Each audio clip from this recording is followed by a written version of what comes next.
This is The Extra Sheep, the unofficial Age of Empires 4 podcast hosted by myself, Socerton, along with Beal and Sir Nevels, and also CalerbCalamari. Beal is actually out this week, so once again, here in the virtual town center studios, we have CalerbCalamari with us. So, Sir Nevels, Caleb, how are we doing today?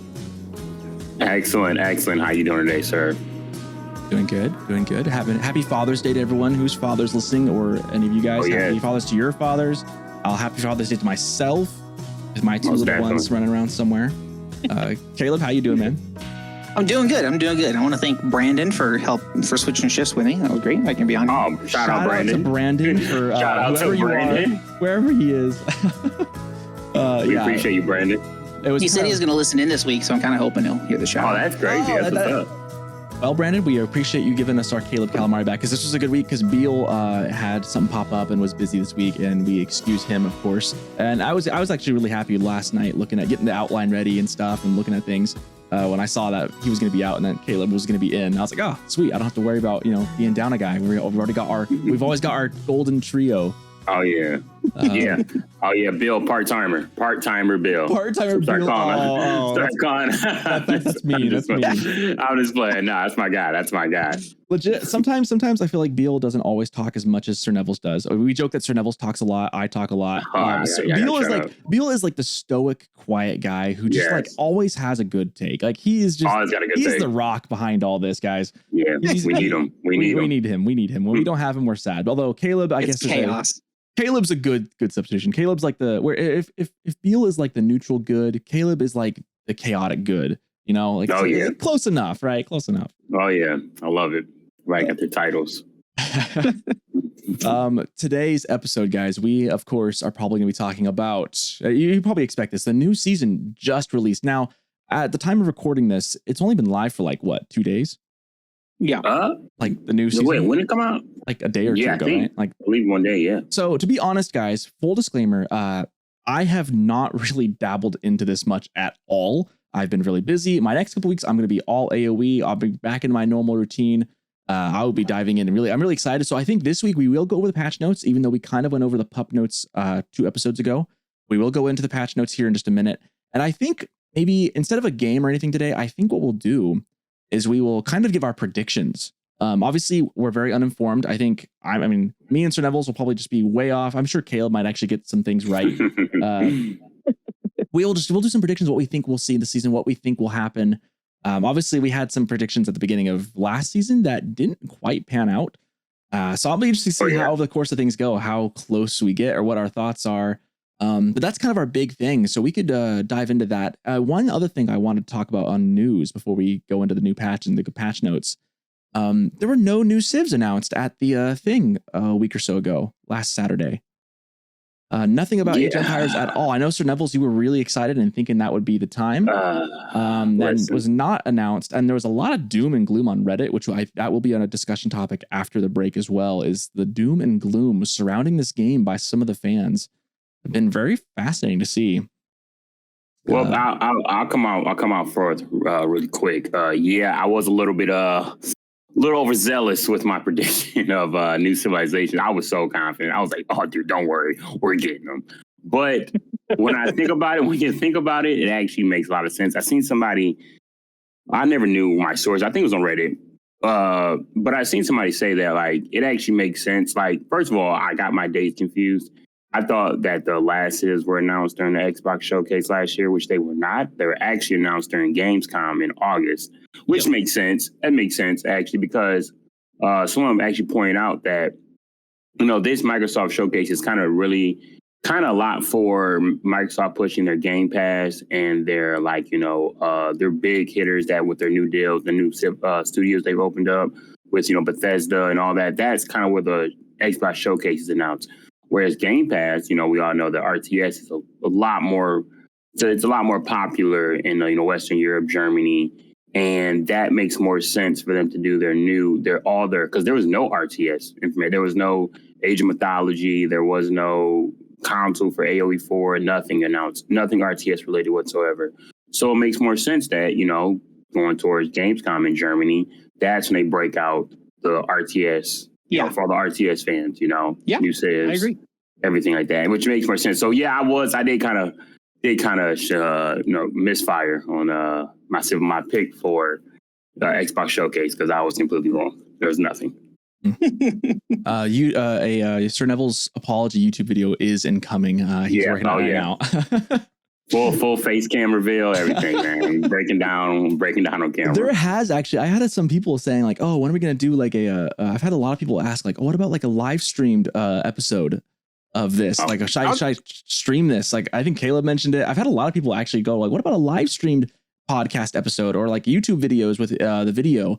I need to get these episodes on YouTube. I've had so many people request it. I just have not had the time. I need to do that. I need to sit down this week. I will do it on my honor as a Eagle Scout. I will make it happen. Live on air. You heard it here first, folks. It will happen. Well, anyone who's waiting for it on YouTube won't have heard it. So, because they're waiting for it to be on YouTube first. Well, also too, I mean, I'm not trying to I guess I'm breaking the fourth wall here a little bit, but anytime you need some assistance or anything, I'm always down. I guess I'm on tenure. I don't mind. I'm not really. That's true. I'm not really. I want to act like I'm the busiest guy, but a lot of you, I'm not really doing much. Okay.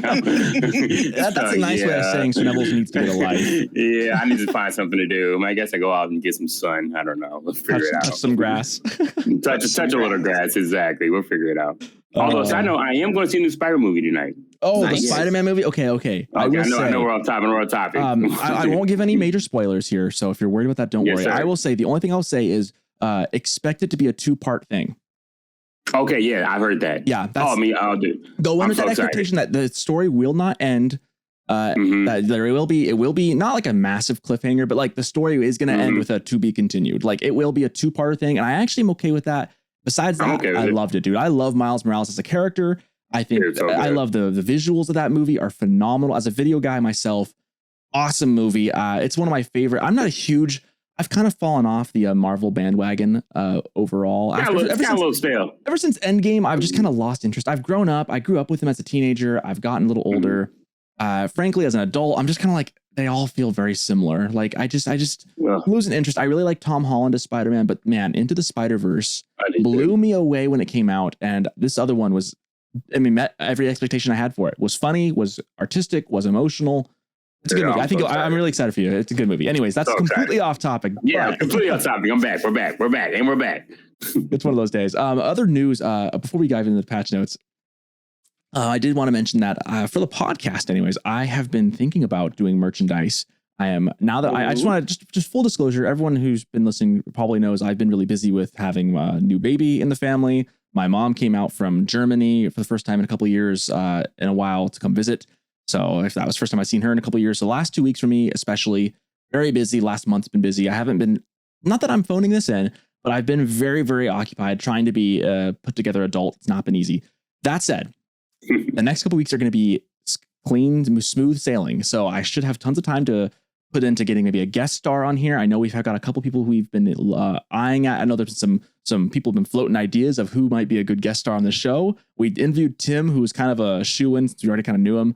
But I've got a list of a couple of streamers who I won't say who yet, but we'll maybe tease that we have got a couple guys who we're hoping to reach out to maybe in the next week or so. And I hope maybe by next episode, we will have someone on here and we'll get to interview them and hear their thoughts of the new season 2 weeks into it. So that should be really good.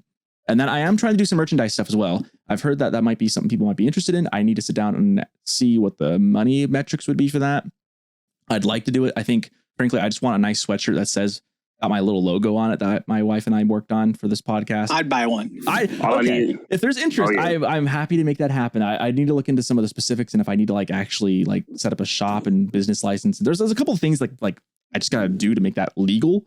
I'll look into that this week though. So I think all needs a mug. Just give me a mug. Yeah, right. A mug and a sweatshirt, right? A mug and a sweatshirt. I mean, nothing but no better combo. That's how you stay warm in this hot. Can we get onesies? Onesies with little hoods too. A little romper, maybe a little for the hot season. Little extra sheep romper. Let's get a romper going. Oh, that'd be hilarious. That would be hilarious. I'm down for whatever. I represent. Stay on brand. Well, we're very off course today. I'm very sleep deprived, so I am just kind of all over the place. We don't have Beal to be the steady rock today. I know. Keeps on track. Let's look at season 5, guys. There is a lot of I like the vibe of the season. First of all, let's dive into some other notes and see what changed. The big highlights include I've got the page up as well, so we're just kind of reading straight from that. The big one is Golden Heights is in the map pool. Yay.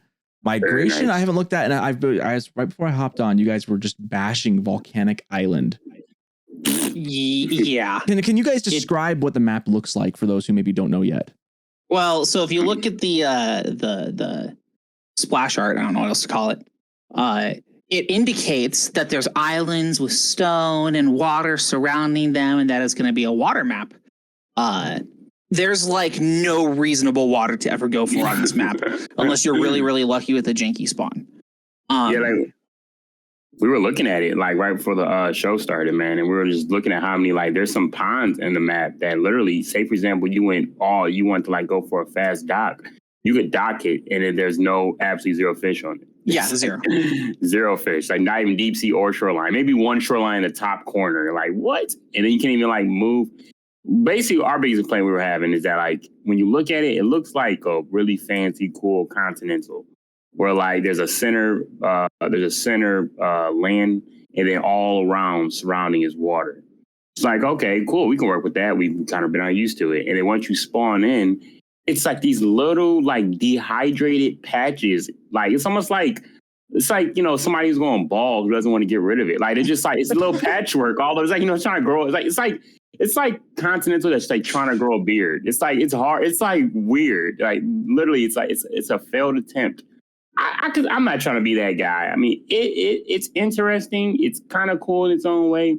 But if you just go into it blindly and like don't like get a preview of the map, you will probably make a mistake the first time playing it, because you're going to assume there's going to be a lot of fish to gather, and there's like barely any fish. There's like every pond has like one.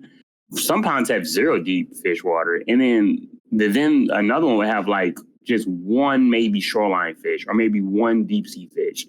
So like it's not a map you go all out. Yeah, and the biggest issue I have with it is it doesn't play a strategic role in the map. So there's the center hill, which has some camera angle issues, like it's impossible to click on the edge trees if you're on the top half of the map. Anyway, there's some structural issues there, but the center tree line plays a role. Eventually, you guys will clash in a long game in the middle, kind of like on Woodwall or whatever.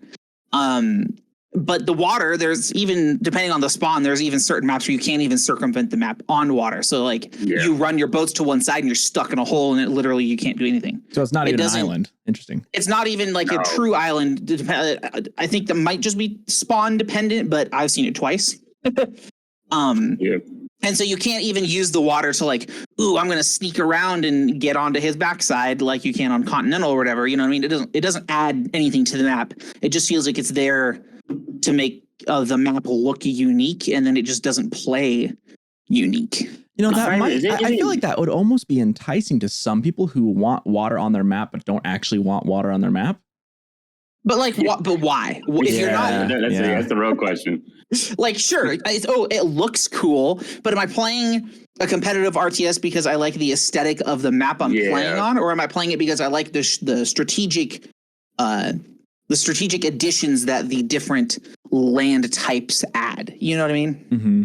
I don't know. That's just my. It just feels like a wannabe hybrid map, but it really isn't. Like, yeah, exactly. You can't even contest the enemy's water because there's no point. First of all, like, and then it's like there is no water game. There is no water combat on this map at all. It makes no sense. I mean, if you were able to get up a dock on your enemy's water, you kill their one fishing boat, and then you're like, yeah, I'm here. Like, it's just like there's nothing for you to even do on that. Like, there's nothing for you to even do. Well, and a good example of a map that does something like this well would be like, I know it's a meme map because of the way it's built, but Black Forest has a pond behind your base that you can use to boost yourself in a turtle type game or give yourself that little edge for a while. It's not infinite, but both people have it and it's there. And this one doesn't provide that. It's not like 4 lakes or whatever the 4 corner ponds on that one is.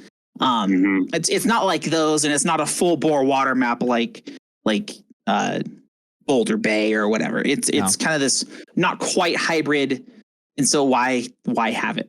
Okay. And honestly, if you look at the preview of it, it looks very like it does. It is deceiving. This is not how the map. It looks like continental, but the stone is going to be on little islets. It's not at all like continental. I'll have to open it up. Yeah, because it looks like a weird continental with like stone on little islands and sacred sites and maybe a hill in the middle. It looks odd. It looks like an odd map just looking at it, but if you're saying it's very different too. The other two maps added in. Sorry, you had something else, Caleb? Go ahead. No, I was going to say it's also potentially the potential is there that there is spawn issues and that it's meant to look more like the art.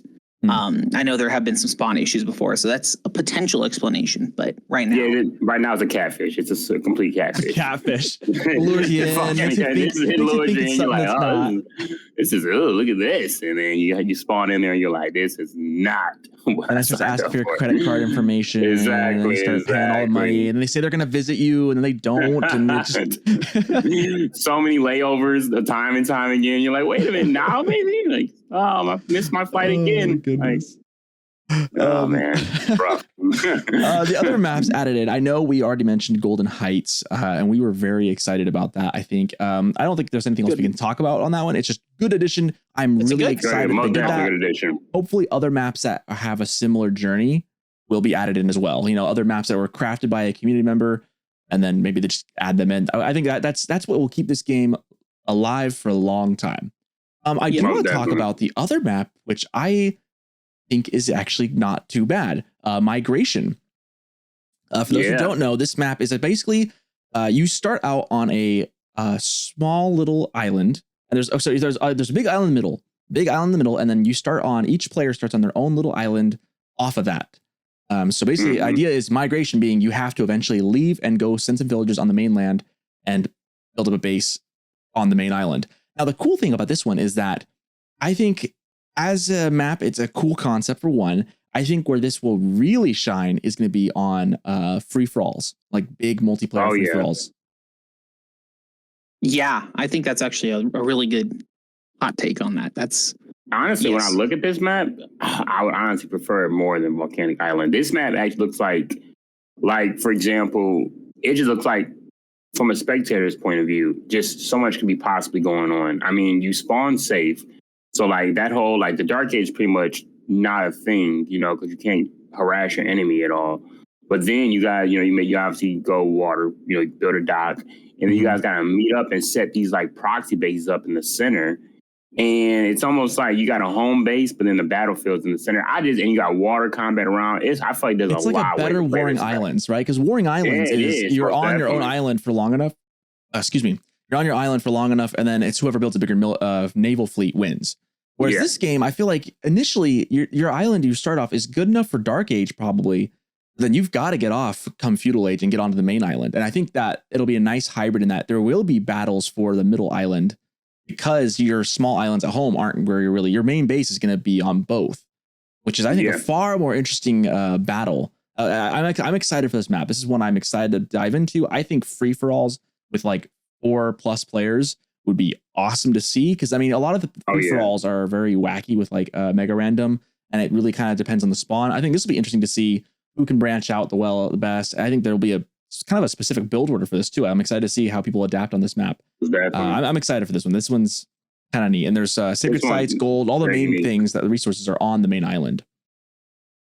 I just pulled it up actually, and I'm looking at it, and it looks solid. Not gonna lie.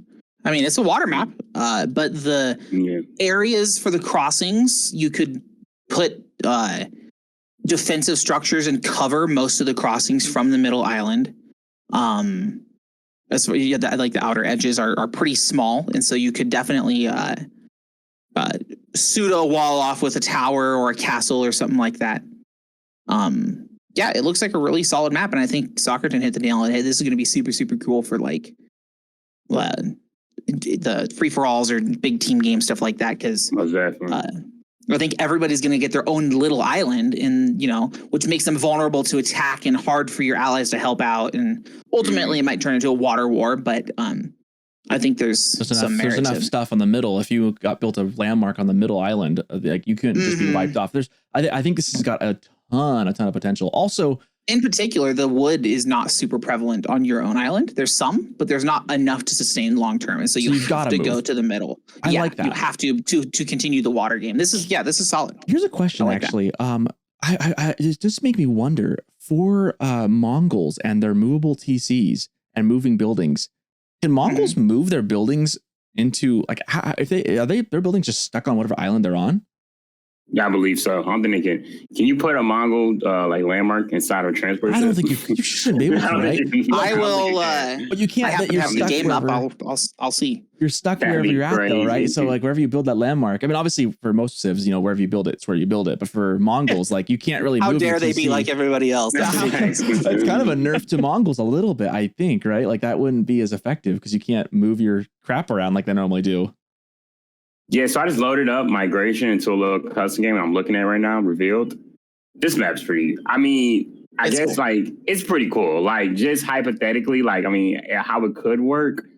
Like I prefer this, this is something actually that will feel new to the season.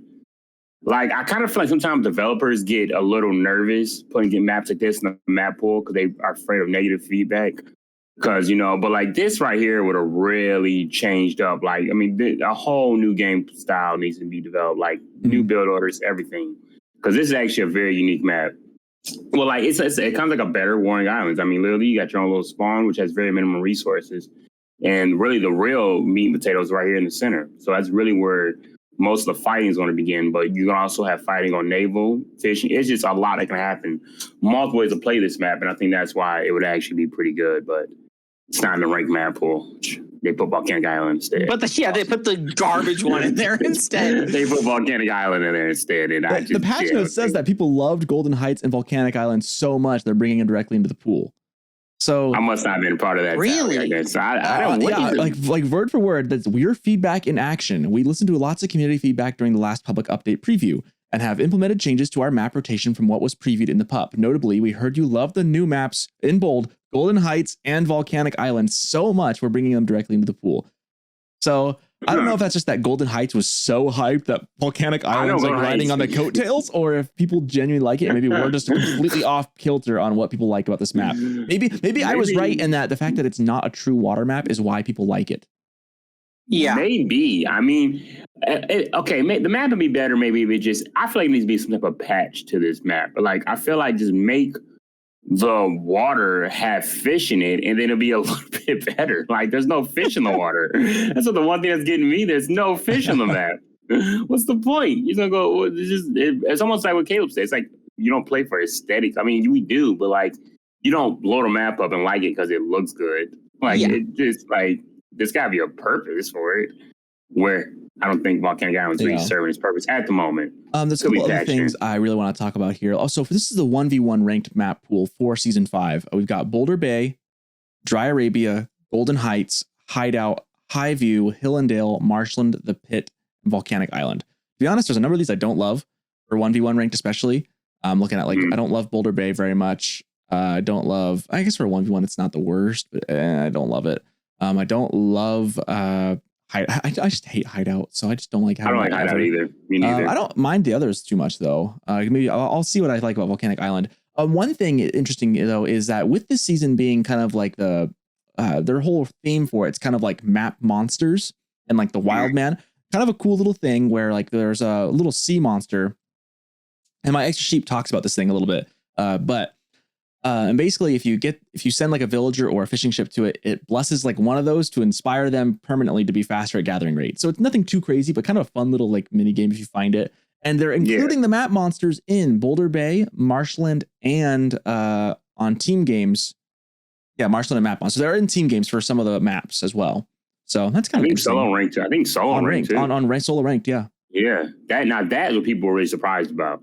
Because usually, when they do these like gimmicky things, it's kind of only for custom games. I think it's a small enough thing that it's not too crazy. They must have thought it'd be okay. I think it's okay. I'll see how I feel in 2 weeks, but it just, it's not gonna turn the tide of a game if you freaking run into the freaking gluttonous monster in the middle of like the forest. It's not gonna like, oh nah, he's whole game flipped around. It's just something I think it's like, oh, like something you run across. Oh my god, look, it's the the wild man. Oh, bless me.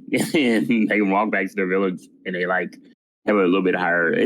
I think it's something to make the game feel a little bit fresh. I mean, even like when you play the game, it'll like come up during the game like, oh, wild man is on the lurking, or I don't know what it says, but it'll let you know that he's on the map. And it's kind of like people start sending out their scouts to like, see where he's at, and they may send a villager with him. It's just something that's just kind of add a little bit of seasoning to the game a little bit.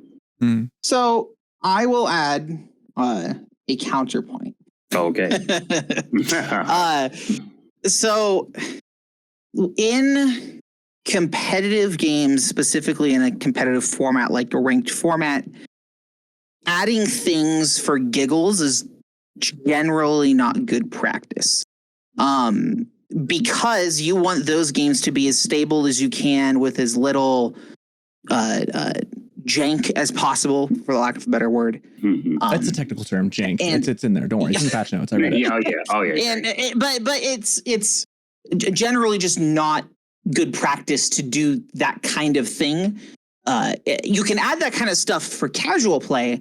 And my theory behind why they did what they did, because they didn't do it with any of the other stuff, with like the purple map wasn't there, the special deer wasn't there. They did this because I think people don't play casual modes very often.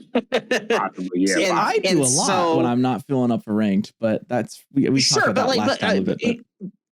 But I think they want to reach as many people with the fun things as possible. And because there isn't, like in an example, League of Legends, where lots and lots of people play normal games, there's no stakes, and they add the fun gimmicky things to that. The minions will explode into cute little poros in the mid lane, and it's like, what the heck? And it like is distracting and fun and interactive. But in ranked mode, they don't add those things. Not that League of Legends is like the best game and take a game and let's all be like that. But my point is that not any other major competitive game adds jank things to competitive formats, because they tend to be distracting, tend to do certain things, and like with the monsters, I think they're basically, you could ignore them in any serious game and it wouldn't matter. And if your opponent went for it, he'd be running a villager in the middle of nowhere, wasting villager time. And I think more or less can just be ignored. And so then the question is, in a competitive format, why add something for funsies if it doesn't add to the game? Why not just keep it? Why not have it on every casual map? And why is it specifically on certain maps? Like, I don't know. I just have questions for it and kind of disagree with the choice. Yeah. Not because I care or think it's imbalanced, but because it's just a weird. It's odd. It's a bit odd. Yeah. Yes. It's not normal. And again, we haven't played none of us have played tons of this yet. So maybe we'll come to like it. Maybe we won't. I don't think any of this will be as bad as the blue screen of death that was the Enchanted Grove. I mean, I liked it. Man. We've talked about that a lot. It was both fun and also memey and very odd, but I think I'm reserving judgment for now. I do think it is interesting they put it in there. That tells me either they must think that it's not that big of a boost and it won't matter, and it's just a funny little gimmick. You said just to kind of reach more people, or I don't know. Maybe they're just really trying to break the mold or something. Who knows? We'll see. Yeah, I guess I just don't know. I just don't know why you would add something so undefining that you can add it to a ranked pool, because then you're going to be like, oh, that was a thing. You know what I mean? It's not going to be like, oh my gosh, that was crazy. If you played these normal games, you got this crazy experience. You just add this like little thing that is so unimpactful that you can just add it to any game mode you want. It doesn't matter. I don't know. It just is. It's weird. I can both see the merits of it and also agree with your points as well. I can see kind of both sides on there, because like adding little tiny flares like that kind of adds some life to the game, but also like, you're right. Like if it's so insignificant, why are we adding this to the game in the first place? Isn't this a waste of time? Exactly. I see both. I can see both sides on that. And again, I'm going to officially reserve my judgment until I've played a little bit with it and see what I think about it. So it might be like my extra sheep next time or something. Moving on from a good point. Yeah, go ahead. Oh, my fault. Go ahead. I just thought real quick. No, I just what he said about, I think maybe, if anything, include those things just in quick play to even draw value to quick plays. I mean, now people really play quick match.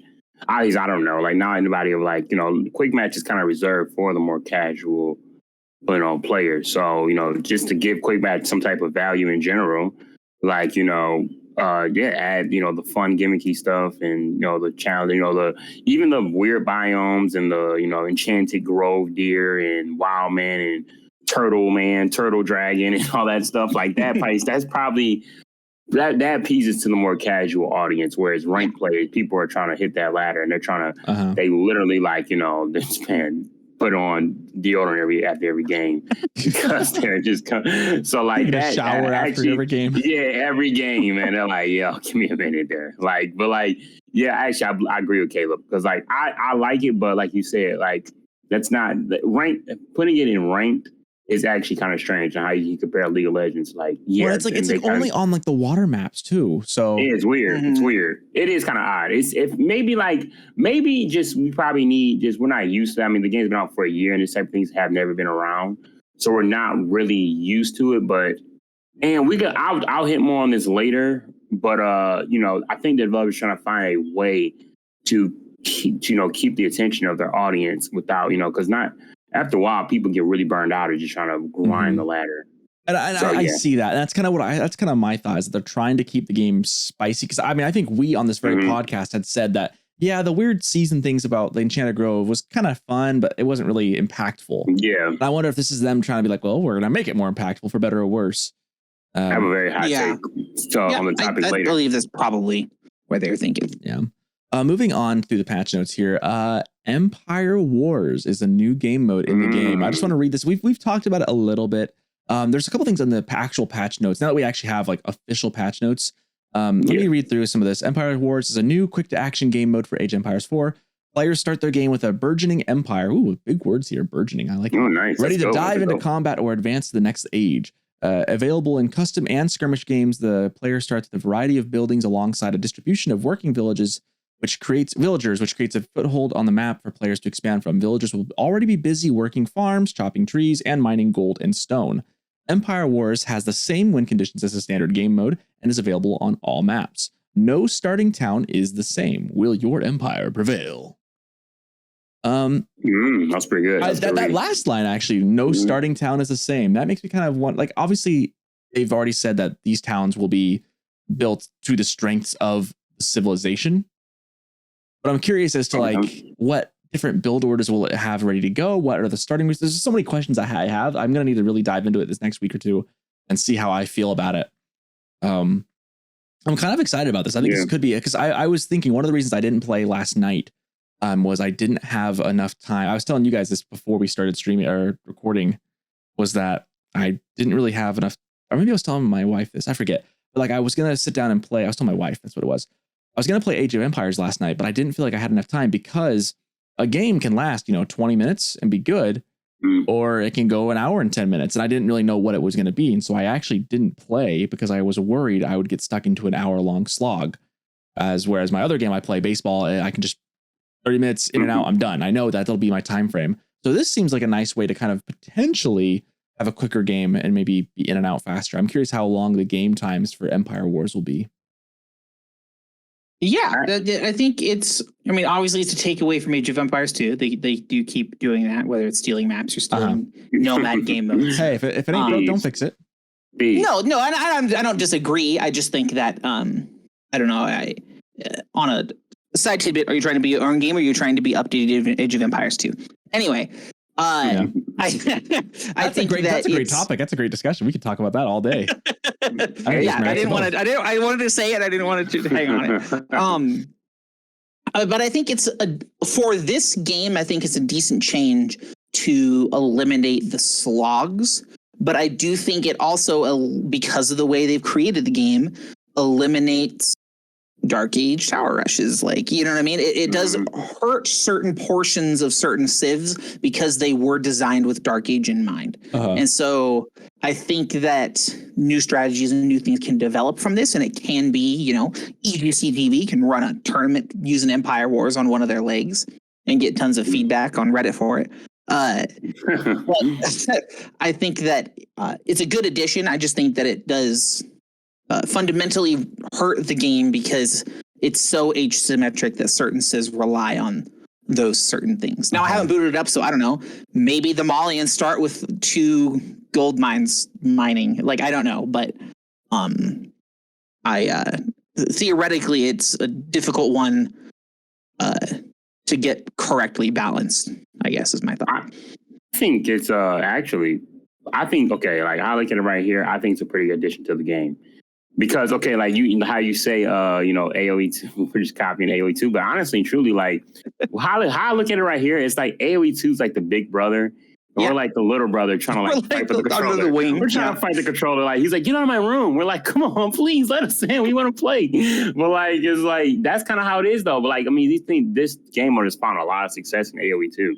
It really is. And like, the biggest tournament that goes on in Age of Empires franchise in general, especially AoE 2, this is what they use. They use Empire Wars because, just how you said, not everybody has time for a possible 45-minute hour game. And like, even watching videos, in the biggest tournament, speaking of Red Bull, and they use Empire Wars with 2 because they can only rent the castle out for so long. So like they're like, we gotta keep these moving. We don't got time for like every game to be an hour when you got like 6 different sets. So obviously from a spectator production, maybe a tournament host standpoint, it's more convenient. But not just that. I mean, like, and also too, it kind of eliminates a lot of people. What turns, like, for example, like I play with some people and kind of turns them off is like the constant memorization of a build order. You gotta kind of like every single game, you kind of gotta execute this perfectly or as best as you can. If you don't, then you're completely flustered and thrown off and your enemy's doing. Whereas this is kind of like, I feel like Empire Wars is, and I could be correct, but it caters more to the casual player a little bit because that build order portion is kind of, I mean, obviously you got to make decision making and limited, but that first 5 minutes is eliminated. You already started, you kind of got spawned in, you're like, okay, what am I working with here? Okay, I got this here. Okay, let me do this right here. You can get moving off rip rather than, in a regular Dark Age game, you got to, 5 the sheep and, put 2 over here on the middle. Like, you just trying, it's just, I feel like as if you want to kind of get something to be a little more user friendly, then Empire Wars has a place, and it's more content, And I wish the player base is higher, so actually make a queue up for it. Even though it's not my style, I know some people who would not mind a little farther, startup like an underdog. And I think you hit the nail on the head with the tournament thing too, where it's like, well, Age of Empires does it to shorten the times because their games can run long, and like I get that, but it is a very different game, and so I think it functionally is a much harder task to pull off in this type of thing than it is in Age of Empires 2. Yeah, I agree. Yeah. There's lots. I'm kind of scrolling through the rest of this, the patch notes here. There's lots of little updates to the AI as far as its placement of buildings and stuff. Lots of little things. I don't think we need to go too in depth into any of those. They've added some new hotkey options and stuff. They've updated some masteries, some UI, XUI menu things. So you can now exit. One thing I think is you can exit a villager build menu by hitting escape key or hitting right click, which has been nice for me. That's something I've always kind of flubbed every now and then. So that'll be kind of a nice little quality of life improvement. Like you click a villager, click Q to open up Dark Age. But you want to right click out of that. You want to click out of that instead to go back to another submenu. Yeah, you can right click and it'll back out of that then. Oh, that's pretty cool. I didn't know that. That's pretty cool. Yeah, and it won't like deselect the villager. Nice. I don't think so. Yeah, unless you click off with left click, which I've had used to left click and then click back on the villager. That's what I've been doing. Yeah, which is annoying. Cool. That's annoying. It's like, oh man, I have to. I mean, it basically punishes you for mishitting which QWE you want for whatever sub build menu you want. So that'll be a nice little quality of life update. I'm happy about that. Looking through some weird notification things, nothing important. Alert pop-ups in the introductory scenario can now be dismissed properly. That's nice. Moving into the maps, the variation of different trees has increased in some biomes, and adding missing straggler trees on hideout, wetlands, waterholes, mountain clearing, and forest ponds. I do like that. Fixing bugs. I like it. I do like that. In 4 lakes, 1v1 corner islands were removed. 1v1 2 sacred sites will be spawned on the mainland. Players' starting forest size has been decreased. This is all 4 lakes. Total amount of small forests have been increased to fix an issue where shorefish would not spawn on the shore. That'll be a good one for 4 lakes. In Hill and Dale, the large gold and the large stone at the player's base have been removed. So is there small ones now, or is there just no extras? I don't know. It's a small one. It's a small one now. Just small. It just says, removed. So I'll get you on the map. Yeah, get you the gold is now like the big goals and everything are now in the center of the map. You have a little small one spawning your base. So I think it's just to promote you not turtling up inside. And so now you actually have to go on the map. My inner HRE is screaming. Exactly. Yeah, that's probably unfortunate. That's probably unfortunate. It looks like nothing else is too crazy other than that. Looking at balance and bug fixes. They fixed being able to build stone walls through stone towers when connecting to an existing stone wall. Fixed a rare case where defensive structures would stop firing at visible targets within range. I think I've seen that one every now and then. I wonder if that includes the Great Gatehouse, the Chinese gatehouse. I wonder if that includes that or not. Good question. I wonder if they fixed that bug, because it says fixed a rare case where defensive structures would stop firing at visible targets within range. That's been a big issue with that Imperial Age landmark. I wonder if that was fixed. That doesn't really necessarily. That sounds like if that was the biggest offender, it sounds like that's probably where it was. That might be what it was. I don't know why they wouldn't specify that though in the game notes. So that makes me wonder. Improved invisibility, units being blocked, blah blah blah. Trees no longer block the cursor when garrisoning into buildings. Lots of little bugs. Villagers now get to the content, Socerton. I know. I'm just double checking. Make sure sometimes they slip things in there that I miss. I just gotta make sure I think check it all. Did they bold what they know now? Okay, they bolded what they changed. So everything's changed from the original season, but they bolded anything that's bolded on these patch notes means that it's a change that they changed post pup. If that makes sense. So they saw things on the pup and then made additional changes to it. So it looks like trade has been that we've already talked about the trade update, but let me just reiterate because it's really important. Gold is now given up every time the trader touches a trade post or market instead of at the end of the trip. So you'll effectively be getting gold more often, but less gold each time the trader arrives. This also means there's less need for micromanagement when your trade line is attacked. Simply right click on a market and they'll go back to trading without having to worry about losing the gold being carried. So that means the set a home market button has been removed and replaced with restart trading button. Traders now always remember the last market they were at and calculate income based off that distance. Restart trading has resumers resume their route after being moved or garrisoned. I've already given my thoughts on this, that it basically is kind of like meeting in the middle from what the trade was, because this makes trade, I think, more effective overall. It's less of a lump sum and more of just a constant trickle.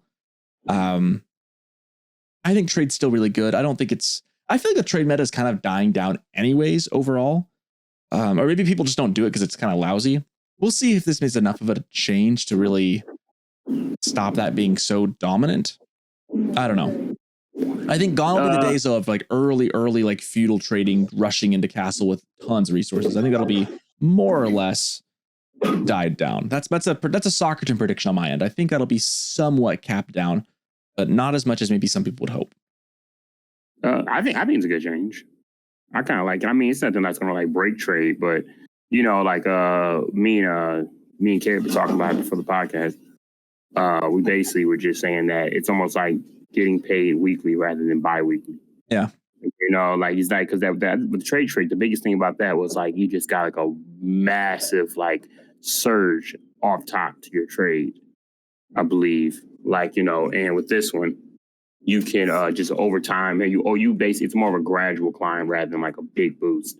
Which I think does kind of like make you, because I don't see trade nowhere near as much as I have been. If that makes sense. I agree. Like, at one point in time, trade was just like everyone did it. Once you see the top players in the scene doing it, then everybody and their grandma's like, let's just go trade forever. Like, why even fight? And so I think it's just okay. I say like this. I think it's just moving in the right direction. That's what I think it's. I never really thought about before I read it here, or before Socerton read it to me while I was reading along. This also means there's less need for micromanagement on your trade line. So it's effectively, it's a quality of life change where you don't have to panic if you trade it as, because you don't lose all the gold. You've already gotten 50% by the time he hits a market. And so it's effectively reducing the effectiveness of raiding by by not having a type of trade. Okay, the trader's going back. Those are the ones I target. You just target whatever trader's sitting there. And it basically eliminates micromanaging on both sides, where you just click attack on your units to harass the trade. And the guy with the trade doesn't have to like panic on the ones on the way back. And so it kind of eliminates this micromanaging aspect of it. more than it does anything else, because you get the same gold for the same amount of investment, because if they're walking from one to the other and back, you get the same amount of gold because it's half and half. So it's not like reducing the trade. It's just eliminating the need to panic over which specific traders are doing what for the attacker and the defender. So I think it's a really good change, because it eliminates this tedium in the trading, and a tedium even on the attacker's part as well. Yeah, I do think that part of the problem was that it was so like you had to have such crazy good micro to stop the trade. Now I feel like the stakes on trade just went down overall. Like nothing is. It used to be like high stakes. Like if the trade gets through, it's a huge reward, or if you raid it successfully, it's a huge reward. Whereas now it's just kind of it's more middling across the board, which I think overall is going to be good for the game. It means it won't matter as much, which is nice, because I think trade has been a bit of a double-edged sword for this game for some time now. Mm-hmm. Here's sorry, not to change gears too fast on you guys, but looking at some balance and gameplay changes after that. Here's a big one: outpost landmarks. So Barbican of the Sun, Kremlin, and Saharan Trade Network cannot be built within 8 tiles of enemy landmark town centers. That's good. This is a post-pup update. I think. Oh, I mean, so did they? So I guess my question is, did they change something about them in the pup stuff to make slapping them next to the town center more of a thing? I think it's just addressing just the early rushes with those in general. Yeah, but nobody is building the Saharan Trade Network or the Kremlin within 8 tiles. The Barbican's like the only target for that, and it was still really, really risky. I think it's more of just they had to do it to the Barbican, so therefore they're just going to do it across the others, just on the off chance that on the off chance that someone tries it. It makes sense. I don't disagree with that. I just was curious if they had made that all of a sudden in the pup an issue, or if it's just kind of addressing. I don't think so. I think it's just one of those like gotta be fair and equitable to all of them, just to keep that away. Yep. That makes sense. So China haters will enjoy that. I think that the Barbican rushes will be a little less aggressive. Frankly, when they drop it that close to your TC, though, usually you can pick off enough of their guys anyways. Yeah. What exactly is 8 tiles? I gotta get the measurement of that. Like, I don't know exactly what. So they're in the game. There's tiles, and then it measures 8 of those from the. What is a tile? So like if you imagine like the size of a house, is that 4x2? Is that like a 4x4 or 2x2 tiles? Like how big is it? How many tile spaces is a house? Just a normal house take up in the game. Is that 1 tile or is that 4x4? Or 2x2. It's a 4 squares. 4 square tiles. It's okay, so that might get the measurement of this tiles. So so basically it'd be 4 house. It's the range of the town center, for the record. It's exactly the range of the town center. So a town center. You can't build it within the firing range of a town center. So the edge of the Barbican. So basically, you won't be able to shoot the villagers with the town center when they're building it, but they can't build it They can't build it in the range of the town center. I don't think anybody's building it within 8 tiles in the first place. I mean, that was my extra sheep. On a rare occasion. Yeah, very rare. That's a very bold Barbican. Yeah, it is. It really is. That is like a really hateful Barbican right there. And I want to watch somebody do that with a Kremlin. That's what I want to do. Nah, that is bold. That is a man. Here's a huge change that makes me really happy. Units standing on walls that idle aggro will no longer leave the safe walls to chase enemy units. Oh my gosh, they fixed it. That's excellent. Walls are back on the menu, boys. Oh my gosh, dude! That was literally the only reason I never used walls, is because they just run off the damn wall. Stone walls were like lame. I always want to, because you get bonus damage and defense when you park your guys up on there for like your long range units. But then they just hop right off, and it's like, dudes, no! What are you doing? This is such a good quality of life. This is so needed, because you can't micro this. You cannot. If there was one thing, if you could like micro them to do this, but you literally have to stand ground. Like it was just the dumbest thing. Like issue a click command to make it not be stupid, not be suicidal. Whereas now that makes, I mean, when you put them on there, it should be assumed you're on there to defend the wall. Stay on the wall. It's like that scene from Monty Python when he's like, "You two guard him, and I'll leave." Like, we're leaving with you. No. You two stay here. I will go. Don't let him leave until I come back. Yeah. Feels like that. That's gone. Thankfully, that is a great change. Oh man. Oh, I like this too. All defensive building attack radiuses are now made visible to any player when selected. Oh my gosh. Really? Thank goodness. It's an interesting change. I don't disagree with it. I enjoy it because I don't have time to memorize where the damn tower range is at. Yeah, exactly. Like it's frustrating to I like there's kind of a fun thing to guessing where, but like I think the problem is if it's the only difference is that so and so just plays a lot more and just happens to know more. It's like that's like a game knowledge you just kind of have to know. And if there's no there's no way to find that out except for just a ludicrous amount of experience, I think having it just keep it equitable for everyone, right? Like that's I don't think that's a bad change. I mean, objectively, what it's doing is technically lowering the skill ceiling, right? Because that is no longer something you have to memorize. Now, if you do it enough, you will memorize it. But it's honestly, it's like towers in League of Legends. They didn't do this. They thought about doing this in League of Legends for the towers, but didn't because having an indicated tower range drastically changed the way you like played. You know what I mean? Instead of like dancing on the edge of it intuitively. I think for this specifically, there's so much other stuff going on that this does not. This game already has a high enough learning curve. If we want people to pick this game up, this is one of those things that will just make what is it? Like rising tide lifts all boats. I think that's what this is. I agree. I do agree. Monks can now heal any injured friendly units nearby while patrolling. That's kind of nice.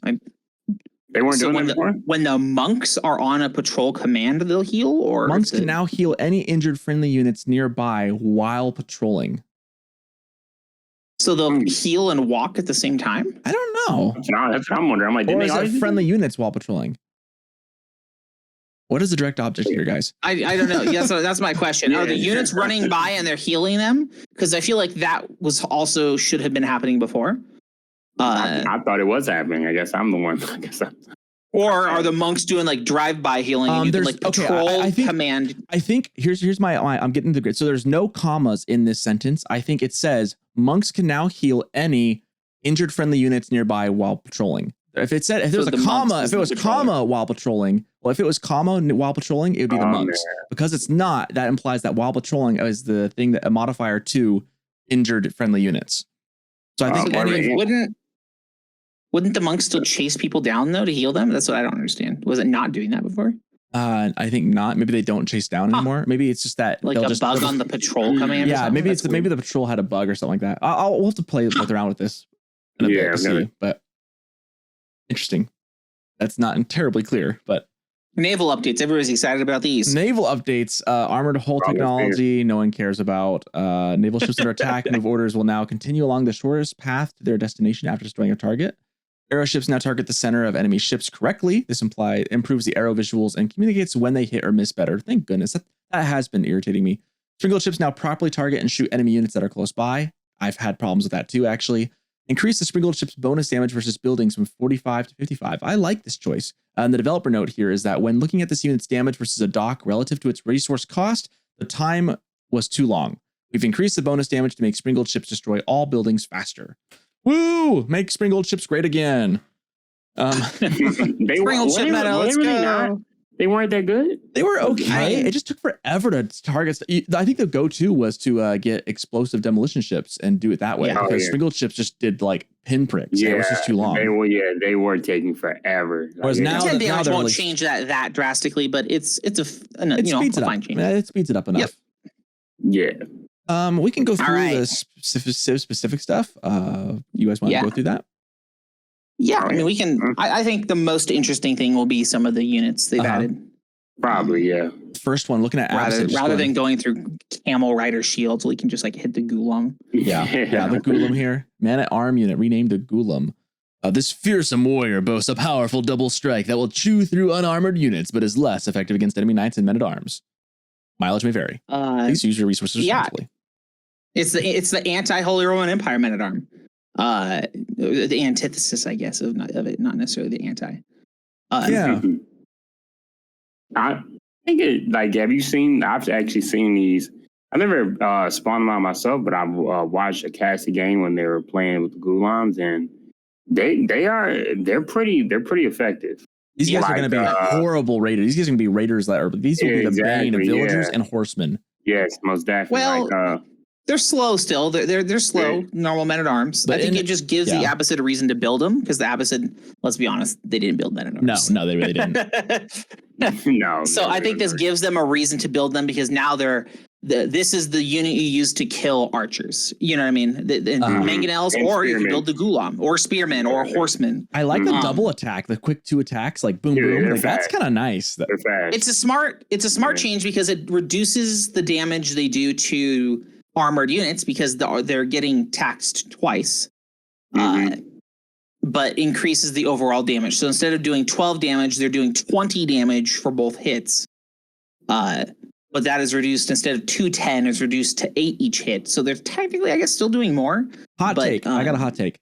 The Gulam now is to men-at-arms as Juganus are to archers. Yeah, yes. Like archers are longbowmen. Like archers. I'm saying like the base unit. Okay. They are. Yeah. Base unit. Okay. Gulams are like it's a similar kind of sense. Like Juganus are really good against non-armored units, because that quick succession of attacks, they can shred through things. If I was making a comparison, like those weird tests they give you back in like middle school, you know, but as Gulams are to men-at-arms, Juganus are to archers, as far as like what they are. I see that most definitely. So I like that. It makes them unique, but like similar. They've got a similar play spot. Like if you would never want to bring these guys up against HRE, I mean, they would just get shredded, or even English men-at-arms because of their increased armor. Yeah. Any armor unit, like what Caleb said, like really, like no one really, and I played a lot of, especially last season, a lot of Abbasid, and really there was nothing unique about. I mean, aside for the upgrade you get from like the House of Wisdom. Other than that, there's really nothing unique about their men-at-arms. But this actually got a unique name, and they serve more of a purpose now. You know, like now okay, if your enemy spawning a lot of trash units and no armor, spawn these bad boys out and watch them go clean house. Like they go crazy. So like, because their damage, their attack has been increased, but their attack speed has been increased, and they're a little more expensive. They're a little more expensive too. Yeah, they're a little more expensive, but like they serve a purpose though. And they take longer to build. Yeah, they do a little bit longer. And like what that? Like it was at the time of the pup, it was 22.5, and they've upped it to 26 seconds now. Yeah, so another 3.5 seconds. Yeah, which is like good change. Yeah, good change. And like like I said, I mean, it's something that like you can make a easy transition to based on what your enemy's doing. I mean, if you see your enemies run out of gold, start seeing more trash units out in the field. I'm gonna pick up Abbasid. I'm going to learn how to play Abbasid a little bit, and I'm going to pick them up and start playing them. Welcome, brother. I'm going to make the dive. I have decided this will be one of the, I'm going to try and learn a new civ. I think it might be Abbasid. We can't go wrong. They can't go wrong. Now that they got men-at-arms that they'll use, I think it's a good choice. Now that they're they should be, I think, a reasonably okay civ. I don't know if they'll be like S tier, but I think I'll add them to the mix. So I'll have English, French, HRE, and I'll add in Abbasid now. Will be my next civ. I know China a little bit as well, but this will be the next one. I'm going to really try and learn. So that's beautiful. It's not the hardest civilization to pick up, to tell you the truth. I mean, like just economy, man. Oh, they just can't be a mad economy. Their economy, to me, my point, I think they're the best economy in the game. They're so great. If you do it right, they're so amazing. I love Abba. I feel like the Gulams will be so good to just like, even if you just made like 4 of them at some point and just sent them to go raid. I mean, just like as a raiding unit, they're slow, but I like if you can catch like a gold vein unaware. They remind me almost a little. I mean, obviously this is not as good a comparison as my Juganu was. If you say Landsknecht, I'm going to cry. I was going to say they're a little bit, as far as what they can do to villagers, they're like a Landsknecht. Almost, not really, but like they can have a similar purpose as that. If you get a couple of them together and send them to go find a hidden gold vein, they could just shred through stuff, I think. A little armor Landsknecht. Yeah. I think they're fine. Great unit for like, say you got like you break off a couple little control group while your main enemy's attacking, your main force going at it, just send these 2 and just have your enemy be like, oh shoot, what? And they don't realize they got like 4 Gulams just killed like 30 villages while they're doing something else. They have a purpose, and that's really all that. That's all I can really like. I can clap it up for that. As long as they serve a purpose. Then they overall they are men-at-arms, so they're similar still, and they'll do similar things. But I like it; they're just a little different. They're effectively men-at-arms that are better at doing what men-at-arms are meant to do, which is counter archers and spearmen and tank.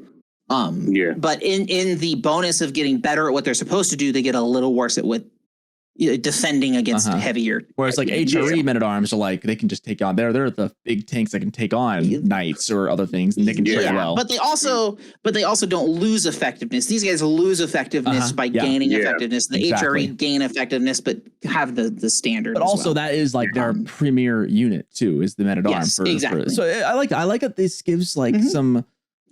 I like that it makes a unit usable but different, that it keeps the flavor but without changing the meta on them so much that you have to learn a whole. It's not like a completely unique unit. Yeah, I agree. Camel Riders, they wanted to increase general cost effectiveness of the unit as well as bring down the food cost, so it's easier to mix into production cycles.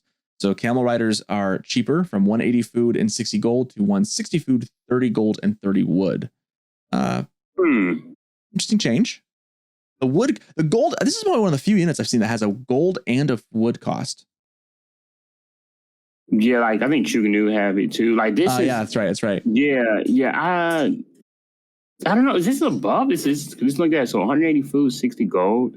Now was it so it's a little cheaper overall, and it's less gold and wood instead. So I think it's complicated now, making it have to need 3 resources rather than 2. Yeah, but you need a lot less of each. I mean, you only need 30 gold and 30 food. You're always going to have wood coming in, almost always. And your gold reliance is going to be a little down. So you're just going to have to just move an extra villager on wood. And you're going to be doing that anyways. Yeah, I mean, because you can get 2 camel riders for the same amount of gold, right? And so it makes them more cost effective because wood's cheaper generally than gold. And they reduce the food cost a little bit by adding an extra resource. This is a smart change. This is a smart change. And what this does in practice is it's going to make transitioning into this unit a lot easier.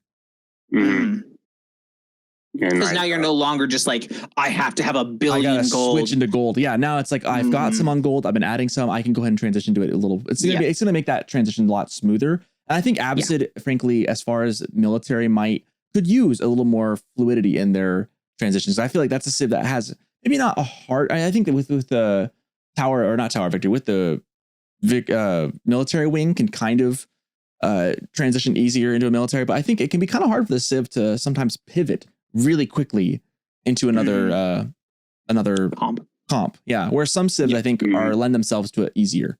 Like English, for instance. I mean, if you put up a keep. We don't talk about English on this podcast. Hey, we don't talk about Chinese on this podcast. like some civs, have. I mean, it's not something we think about, not something I've even talked about too much. But like the ability to pivot. I mean, if I were to like have like a Mario Kart style like list of like what strengths and weaknesses they have, like little like columns of like super max speed, super max like super good eco, super good military, unique units, like ability to pivot. Like that'd be one of those things I should start thinking about. Like how good do certain civs pivot into different comps, or how good are they at? Like I wonder if like certain civs are better, obviously, but it's not something I feel like is explicitly stated. But I think I would have said that this is a civ, Abbasid civ, that doesn't pivot super easily. But this I think makes them that gives them a good notch in the right direction. These changes, along with the previous ones, I think allow them pivotness. You need to find like a better nerve for this. Pivality. I don't know. Oh, that's good. That's a good word. That's a good word. What I'm looking at is these camel archers. Though. Yeah, camel archers. They remove the long firing delay, and the developer note on that is damage per second remains the same, but it's now easier to kite and micro the unit. So did it like lock you out of doing something before? Is that what happened? I think before they just shot very super slow. That first shot took forever to load up. It was weird. It was like they do like this little movement with the camel, and then they shoot. Yeah, like camel like winds up and like they like a long shot. And then it, I heard. I guess I don't understand. Sorry, I'm not trying to cut you off. No, I don't understand how removing the delays keeps the DPS the same. This is only for the first shot. So for the very first, for its initial first shot, it just took a long time. When you hit action to attack something, it just took forever. You know how so you can like kite your like scouts to shoot fast, like when you actually manage them a little bit. I think what this does is it lets you that first shot you can get off a little faster. That way there's not a delay, and I attack this unit and it like sits there waiting, doing its little animation for 5 years to get that first shot. And then after that, it's a constant DPS of just here's the stop. Yeah, I guess if you count the DPS starting after the damage is taken, then the DPS wouldn't remain the same. I see this as a slight I guess buff. It's a faster to the DPS. There you know what I mean? Instead of more DPS, it's a faster to the DPS. I think it makes sense for this unit though, because this unit likes to kite, and if you can't, if it takes forever just to get that first shot off, like I will say, it's terrible. As a Holy Roman Empire player, this is gonna be a nightmare. Yes, that's what they build, and exactly I love it. Let me tell you, as a new Abbasid player, I am very excited about this change. Welcome, brother. Welcome. But one thing is cool though, like when you're kiting with the camel archers in the past, the animation takes so long, it'd be a lot easier to close that gap. Where with the DPS being, with that little, I don't know, how many seconds, the delay, when that being gone, that gap is a little bit harder to close. So, for example, like, so like, you're doing it, you're getting them off so quick that like, you can, that's why you put in the note that it's easier to kite because more akin to like a standard archer kiting. Exactly. Yeah. Yep. So like now, like, eventually they're so slow when you're kiting them in arms, you eventually catch up and start smacking them. And it's like, don't work out as well. Mm-hmm. But now I think that gap can be a little bit more, it's a little harder to close. So HRE might struggle a little bit. I don't know. It could be, who knows? HRE didn't get a lot of love this patch. We will talk about them here. They didn't really get much at all. Although I will say, I feel like HRE has been in a pretty okay spot for a while. Yeah, season 2 is great. So ever since season 2, they've been ever since season 2, they've been just a run of the mill, normal, good civ. They're all reliable. What can you say? All reliable. HRE perfect civ. First, HRE perfect. HRE is like the poster child of a good solid civ. Let's perfect civ. I think a lot of that has to do with, this is a bit of an aside, but I think a lot of that has to do with the fact that their landmarks are just so good.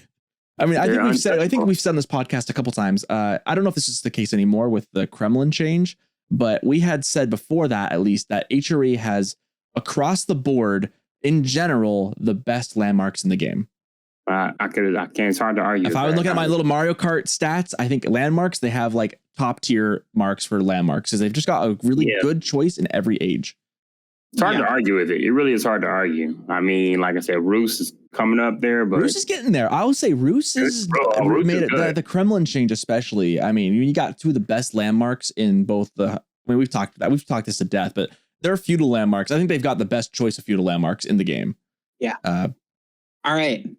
Let's go to Chinese. Yeah. Reusable barrels reworked into additional barrels. They no longer reduce cost in Nesta Bees, and the Nesta Bees now receives 1 additional rocket arrows per volley. And the cost has increased. That's the cost has so increased. Expensive. Is that good enough for 700? I don't know. Extra rocket? An extra rocket. Does now they're so even the do cost, something? No, for those of you who don't know, the cost was originally 150 wood and 350 gold. The cost has gone up to 200 wood and 500 gold for 700 total resources. Nesta Bees are good, but are they like now? I'm like sitting there going like they were an S tier unique unit. Now and it reduced the cost of Nesta Bees before, right? It used the to, reusable barrels. Now it doesn't. And now it's like you're not going to ever build this. Yeah, it went from this is necessary if you have Nesta Bees because you just get general benefit to I have an extra rocket for $1 million. Kim Jong-un somewhere is just like salivating. I kind of wish they put a developer note here at the Nesta Bees because like I want to know kind of what they're thinking. Maybe like maybe that quick castle and transition in Nesta Bees is they're trying to kind of kill that off, where you kind of just go to castle age and you crank out 2 or 3 Nesta Bees and then you're pretty much unstoppable. Like I don't know really where it is expensive. It is, but like that doesn't change it though because the reduced cost was after you got an upgrade. So you're either delaying to get cheaper Nesta Bees after you got an upgrade, which would delay that push, or you pay full price anyway and then eventually get cheaper for the later game, which makes sense. And this one's like, you get just a way to make late game Nesta Bees still feel good. Is this now just an Imperial? Is this just an upgrade you pick up an Imperial Age then? Just late game you pick it up and get your extra beefy. That'd be the only time I could see myself going for that for 700 resources. Yeah, it better be pretty late game where I'm actually packing that on. I mean, that makes. I mean, I guess ideally that makes your Nesta Bees more population efficient by getting the extra rocket addition.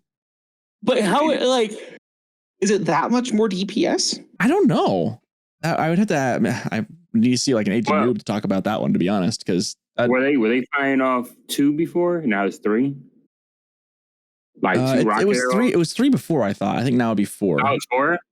They shoot off so many rockets. It all just feels horrible. I don't know. It sounds pretty good. I don't know. I mean, I'm not mad at it. I mean, like it's like Nest Bees are. This is China. This is China. 10 siege, 8 burst attack. So now they get an extra 10 damage. Oh, that's all. 10 siege, 8 burst attack is what it was. And so you do like this little. You shoot 8 rockets, and now you'll shoot 9 for 700 resources, and it's an additional 10. The bombs bursting in air. I guess one thing you kind of gotta wait and see how the meta plays out. Yeah, it's so early in the season. It's kind of hard to be like, oh, this is ridiculous. Like it's just like we really don't know. Well, and this is in bold, so this means that they've changed this after looking and reviewing the pup. So maybe they must feel really confident about that.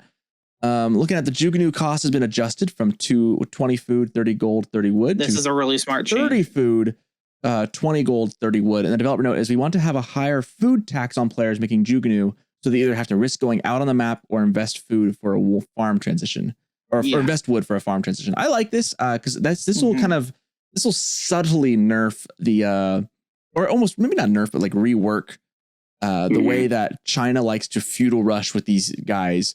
Still booming behind this. Now they have to kind of choose. Am I rushing or am I booming? I can't quite pick both. Well, because hitting food like this early game is much better than hitting the gold. Because now it's every 3 Juganus is the same cost as 4 Juganus for food.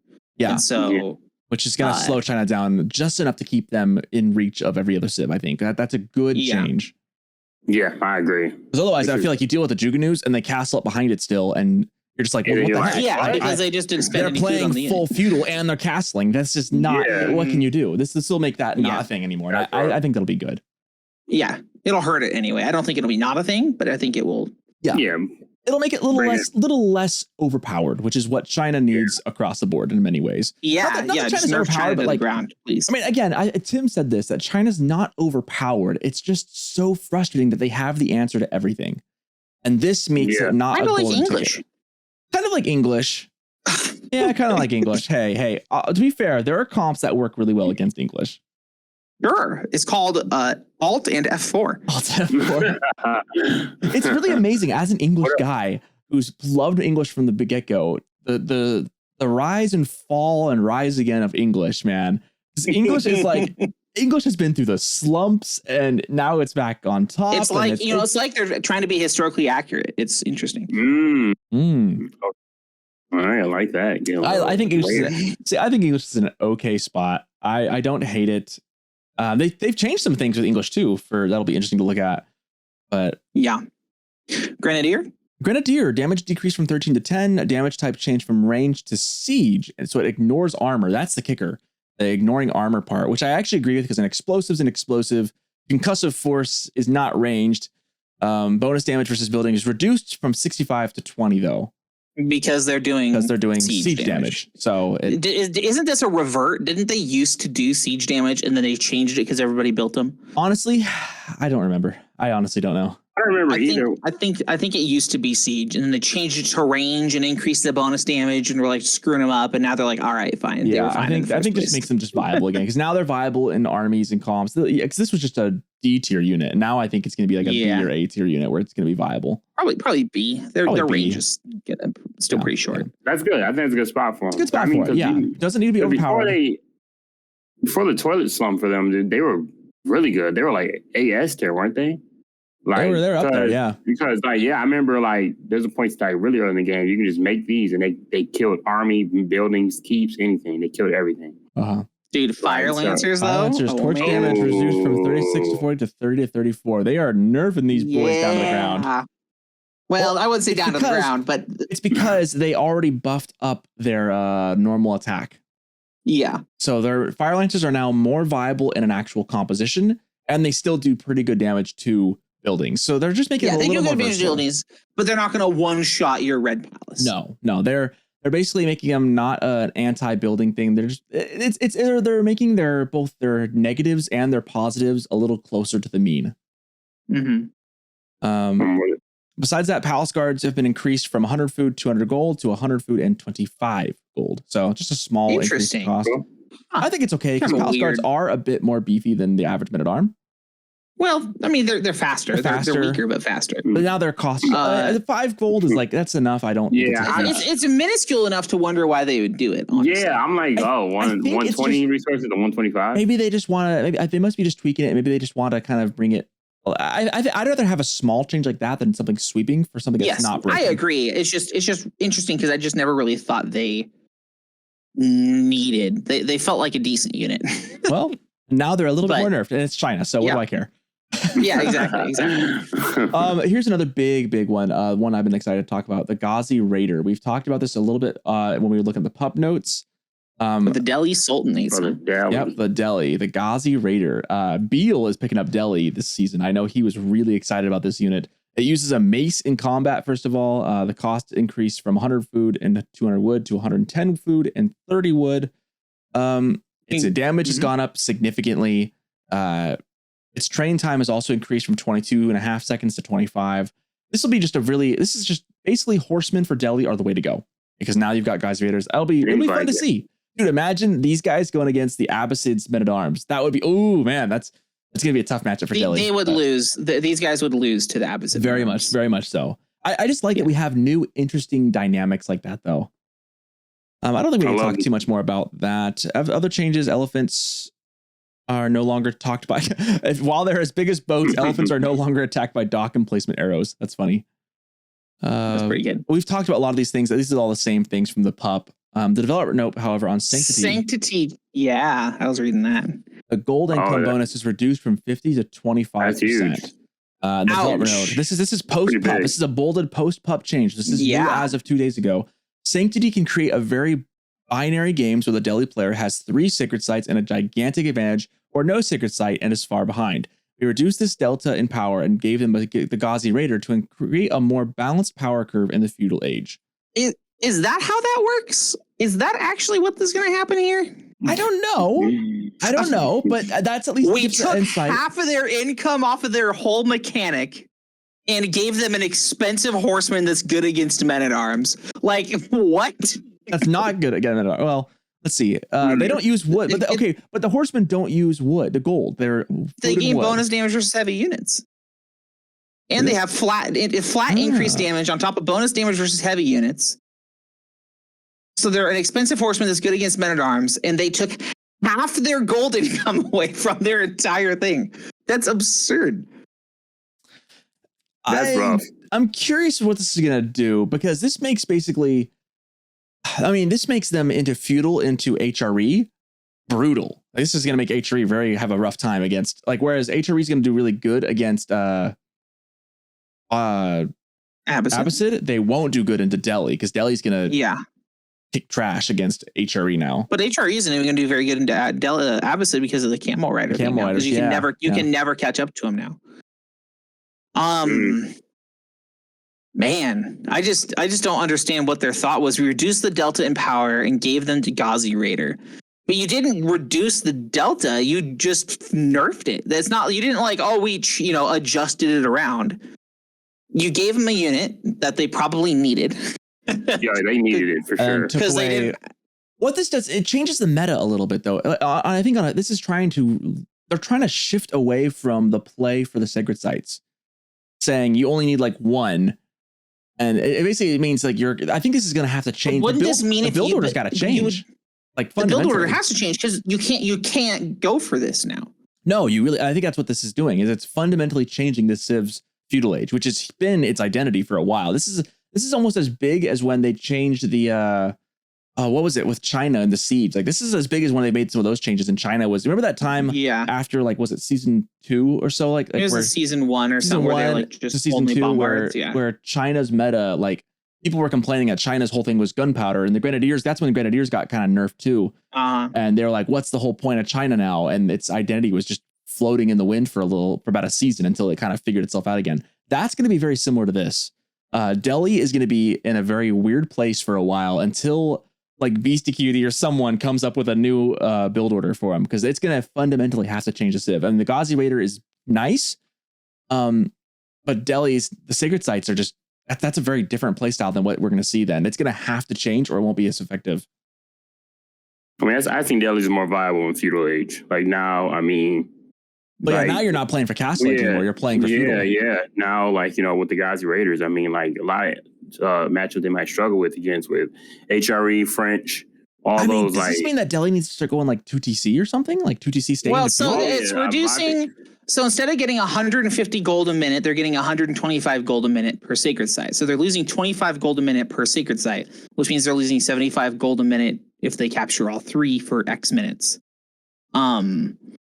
Which is what? 3 villagers? I think 3 villagers of gold that they got for free. They're losing right off the top to get an expensive horseman. That has obviously some bonuses, but like to the average layperson listening, that may not sound like a big swing, but losing 3 vills on gold is kind of a big swing in feudal, especially. Yeah, especially when you like relied on that for your gold income because you were pumping trash units, and you'll be needing more of those resources to get these special horsemen out. And like I know they were strong and nobody played them, and so people didn't think they were strong, and I get that. And so like maybe I don't know, maybe the nerf was needed, but it's essentially just a nerf to them. It's not changing. This is post pup too, so they saw something in the pup that made them make this change. Yeah, it's interesting. I'm wondering, does that mean the Ghazi Raider is that good? It's potential. Maybe that's what that means then, because I didn't follow too much with the pup, and that to me then says that the Ghazi Raider was so effective at what it did at boosting their power in feudal that they felt that they could lose the sanctity, and because Ghazi Raider is the meta now for it.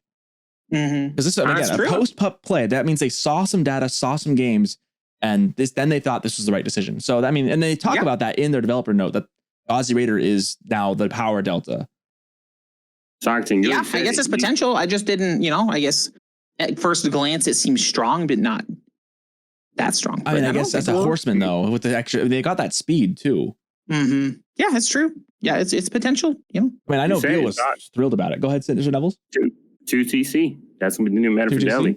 I don't know. I don't know about that. But I think look at it. I mean, like, for that reduced income they're getting from the sacred sites, they're just going to put more on gold a little bit. And, they're more viable in feudal age. I mean, why not? I mean, like, it's not been explored that much, but it's not like insane to think about Delhi going 2TC, maybe getting a sacred site or 2, and then just making up for it with a higher economy where, because with these Ghazi Raiders, they can now fight anything. They can fight really anything in feudal age. I mean, like, like where they struggle with, I mean, they struggled against French, men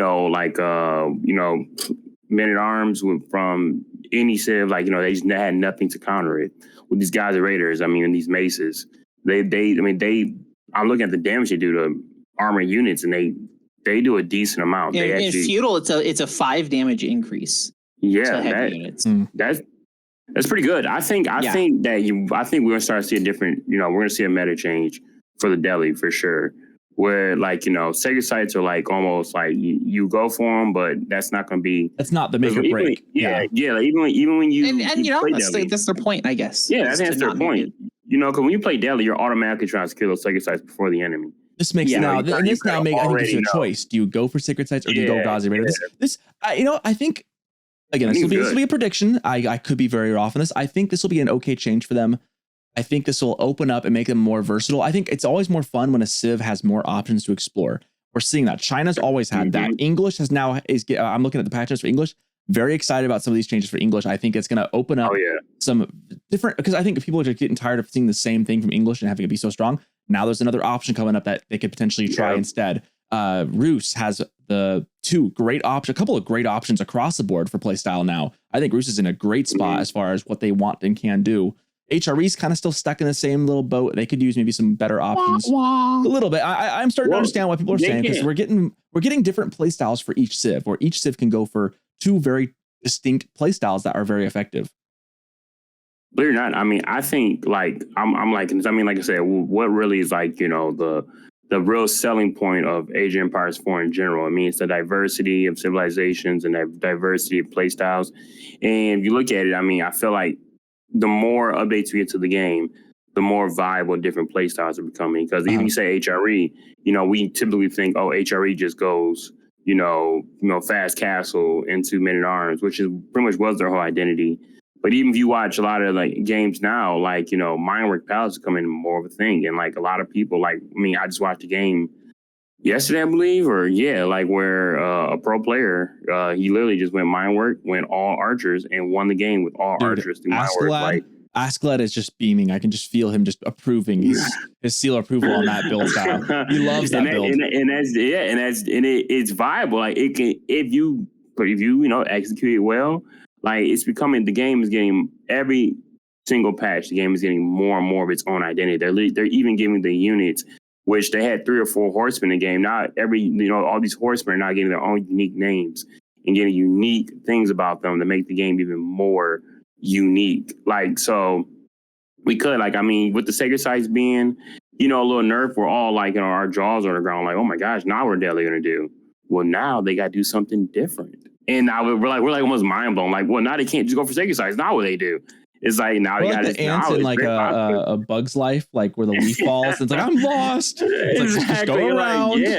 It's like, exactly. You just gotta try. You brought up like the 2 TC Delhi, and we're all like, nah. But it's like, hey, actually, that might be viable. Maybe you might see more Delhi all-ins, and we just gotta see how it plays out throughout the season. But I'm liking it. I've had this thought. I think we've mentioned it on this podcast a couple times too. Like how many different strategies and metas are out there that we just haven't discovered yet, because everyone just copies what the top guys do. And maybe there's something out there. I mean, I think of like 3DB. He is probably one of those guys most known for trying something very new and different in high level situations, and then sometimes having it work and being off meta, and then like being, oh, hey, that's a cool thing to see. Some of his and Beastie's games are very much like that. Or like when Beastie comes up with something new or does something off meta, like there's so many options that are in this game. It's interesting. It's fun to say. I like that we're being pushed into those. I love it. Like I said, I like the big thing that really motivates me to play this game. I like watching the pro scene. If anything, I like watching pros do it. And like we say B, but a player who also does it very heavy that it's like kind of seasonal, but like the Mista, like he's also a player that does a lot of like very creative things that like people don't see and actually can change. Like, we copy the pro players, but the pro players are the ones that are actually writing these formulas. They're the ones really coming up with different things. Yeah. And then sometimes they work. And then once they work, then we're like, oh yeah. It's one of those moments where the trickle down economics actually kind of works. Economics. Exactly. Exactly. So sometimes, man, that's kind of a unique part of the game. I mean, you can follow these pro players and let them set the meta for you, or you could do something off meta and your own way. Exactly. You could be your own person. You could be your own and try something new. You never know. It could work out. All right, so let's go to summer camp, huh? Okay. I think this is interesting, and I have a couple of mixed opinions. I saw Beal playing this a little bit. I wish I could have picked his brain before. I was just kind of passively watching the stream. I didn't really get to actually dive into it and chat with him. I really wish I could have. I saw him, playing with this ability with the English, or maybe I was watching some other stream. You might have been in there, Caleb. I don't know. I was dipping around, kind of lurking more often than not. The campfire ability. For those who don't know, this used to be an ability that longbowmen could research, and then it would heal them for a little radius when you're like stuff. It wasn't very well used. I used it sometimes. Wasn't a massively used thing. It's completely reworked. It has been moved from longbows to men at arms. It no longer requires research. It costs 25 wood to deploy a campfire. You can have up to 5 of these, and they no longer provide healing. They provide a 30% increase in sight range to units in the area. They also provide some natural sight range if no units are nearby. The developer note on this is interesting. The campfire ability wasn't getting much use, and we wanted to revitalize the civilization with a new ability that helps the core roster shine. Instead of providing raw power, this ability has multiple interesting scouting potentials, such as being put in stealth forests or on tall terrain to enhance a scout even further. Note that these campfires are also attackable by an enemy and only have 1 health, so they're best used at strategic times. I've got mixed opinions. One, my initial thought is I kind of like this. It's kind of a fun idea. I like having the idea of just putting little pockets of vision. But then I think of the fact that of so many games I've seen, there's so many games I've seen recently where outside of like vision in general in the game is important, but not that important. As long as you know the vision is on your opponent, you don't have to see the entire map if you know what the map layout is. So part of me is like, this is really cool, but vision's also not the end all be all of importance. It definitely isn't raw power, but I think it's nice that it's for free. I think it's a good flavor to give for English, at least. I don't know. I think once again, it kind of like adds a little bit more diversity to the unit composition of the English. I mean, usually English always goes spearmen, longbowmen. You know, spearmen counter the cavalry. I mean, men at arms are definitely not a stranger to English because they have really good men at arms. Getting those mixed in definitely is part of the English comp, I would say. But you're right. Spears and archers are definitely what you start with. So, you know, you gotta, you know, maybe they may want to make it to where there's a men at arms longbowman more like you see that comp a little bit, but you see more of it with, you know, laid on a campfire, you provide range, you provide sight for the best range unit in the game that have higher range. Maybe put a campfire on somebody's wood line. Now you see over the trees, and now you just lighten up the wood line across. Like it just, I feel like I don't mind it because the previous campfire, you know, even though you said use a little bit Socerton, I never seen it being used. Yeah, because it took too much. It was too much of a delay in your initial push. Have your guy just pop out a mug and start roasting marshmallows right outside the guy while he's building up his right now. Oh yes, that does sound pretty good. But like, you know, like while you're sitting there, so basically though it wasn't viable before because first longbowmen are they're a little more expensive than a regular archer, but they're still pretty cheap. So when your longbowmen start taking damage, you got to go off, duck off, and then, you know, light a fire to heal them up. By that point, they got your counter just rallied up right waiting for you. And then you come back in a battle and you got the whole counter, like you got 3-4 horsemen right there waiting for you. And it almost feels like a waste of time. Like it's too much a delay with, if you want to go aggro push with the English, you want to stay on their head top. You want to stay on them. And that little delay is not really viable. You can't mass up because by the time you get back on the field, their counter's waiting for you.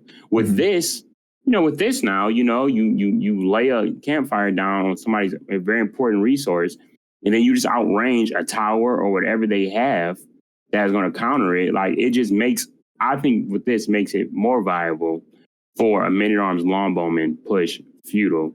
Or even late game. Or even just for scouting, you know, even just you want to scout outside the range.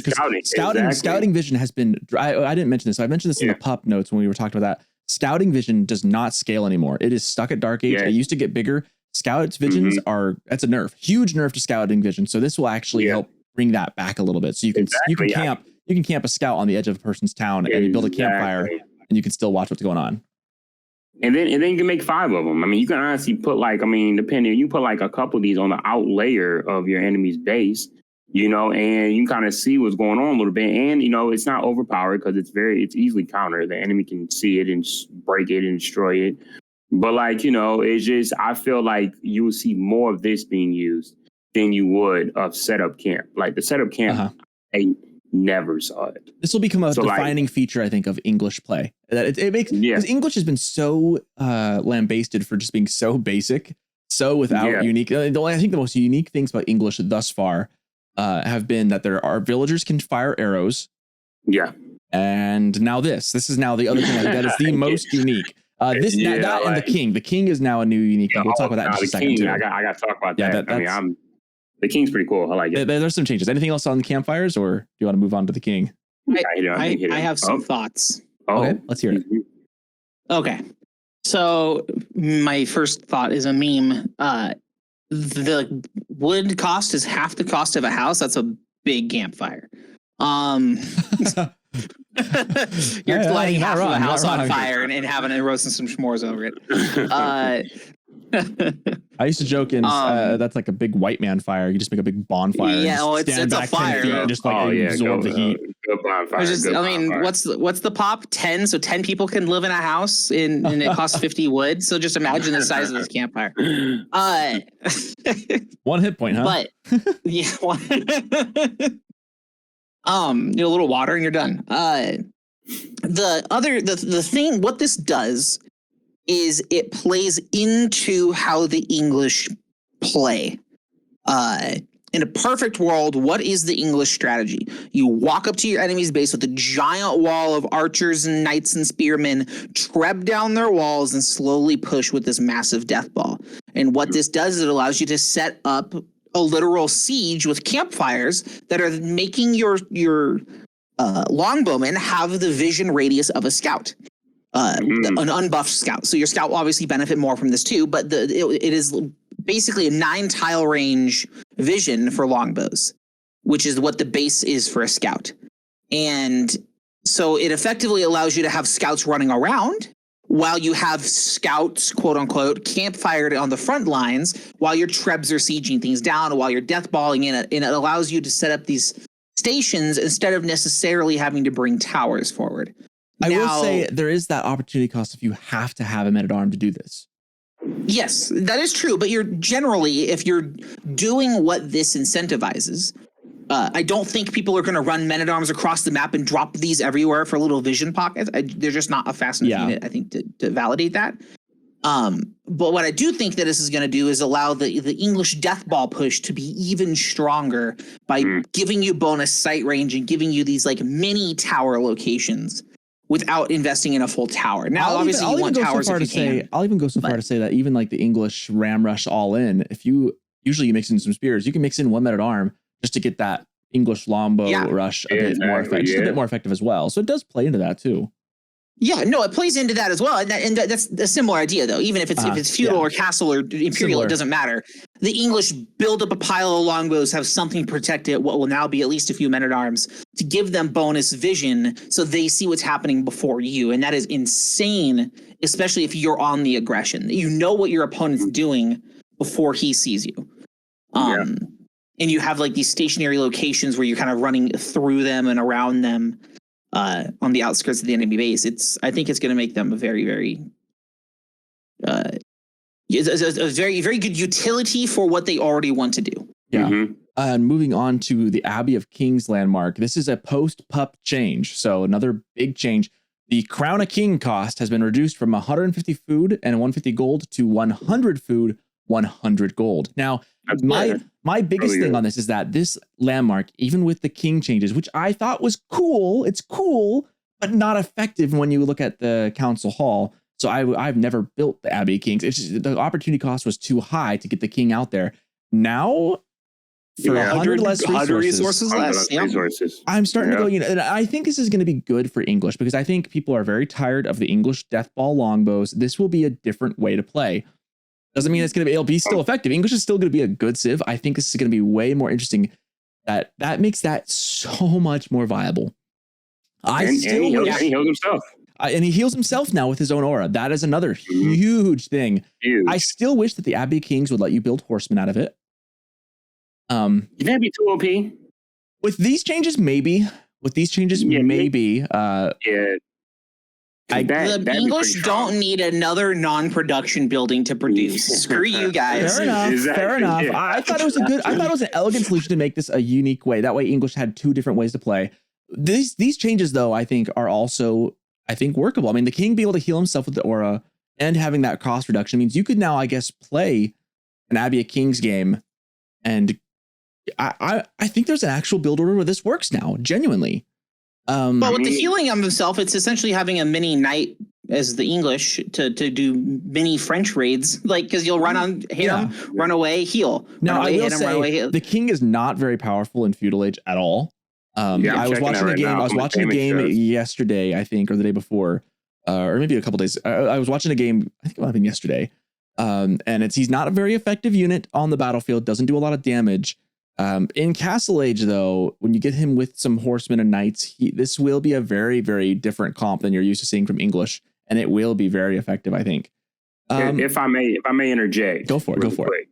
So, like, I think the Abbey of Kings is maybe if you want to go for a fast castle build, maybe more viable, because I have actually, like, when the patch first launched, I built this. I played a team game and I went pretty much like heavy economy, and I went for I made 2 stables with the Abbey of Kings, and I rushed out knights with the king. And when I say it was pretty strong, like just went full cavalry with English knights with the king added on there. If you keep your king alive, he heals them very quickly. And it honestly does, like I said, once again, it's making the game have more of a variation of play styles. Because I believe, if people actually aren't scared to, like, I think people are just scared of the Abbey of Kings. They just they're so used to just going Council Hall, and they're just so stuck on that like doing something different, like go Abbey of Kings. It's like, wait, but how can that work? That doesn't make any sense. Like, but in theory, if you're very good at microing, like you can just honestly harass with your king, bring them back home. Like you can still, it's so cheap now. Can I interrupt you, Sir Nevels, to kind of piggyback on you? I was watching a game where someone went with this build and did something very similar to what you were talking about. And they went for an early farm transition, like off the bat, went early farms with this landmark, and then had the king, had him go try to kind of raid a little bit. The enemy tried raiding him back. I think the enemy was Roos, and tried coming in with some gremlins, try to go in with some horsemen actually, and try to raid. And the Abbey of Kings also still does that healing area of effect it has. And so this guy was moving his villagers back through before they could get killed into the aura of the Abbey of Kings to heal them, brought his king back and to defend a little bit. And with the town center firing, with this villagers being able to use their short bows to shoot as well, was actually able to get to a castle. And like, it was really kind of unique. Caleb, were you there watching this game? You might have been, or maybe it was Asklad. But I don't remember. I don't remember who it was. But I was watching it just on Twitch, and I was like, it was really interesting. He ended up winning the game, I think. I think it was Chewbacca.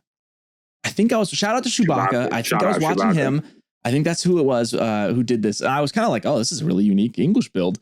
I've just never seen it before. And it worked. It worked. 2TC Abbey of Kings. Like, he went Fast Castle. He went Fast Castle, and then he went for a Fast Castle, and then he went immediate farm transition, Fast Castle, and then when he went Castle, he went for Palace of Kings, or the King's Palace. So then he had 2 TCs that way. And it was a really good build against the Roos too, on I think Highview. And it worked. I think he won the game. It was a little tenuous for a moment there. But he brought his king back to defend. Like he had to rush all his villagers to build it too, to get up at the age, because he was pushing in really hard. But he used the Abbey of Kings. I'm never going to not say Abbey of Memes. Use the Abbey of Memes. It's hard to drop. And he had his king there to help kind of defend.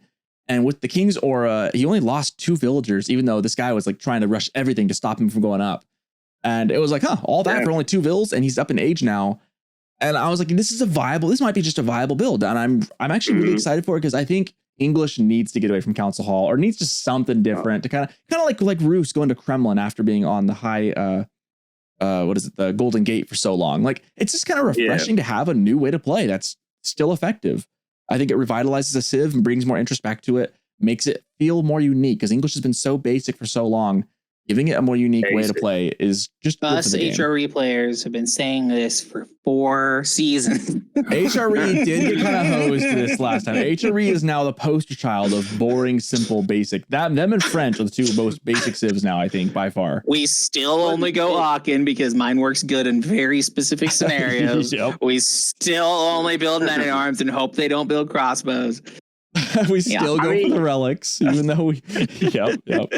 You guys are probably. But it still works. To be fair, HRE still works. Is good. Yeah.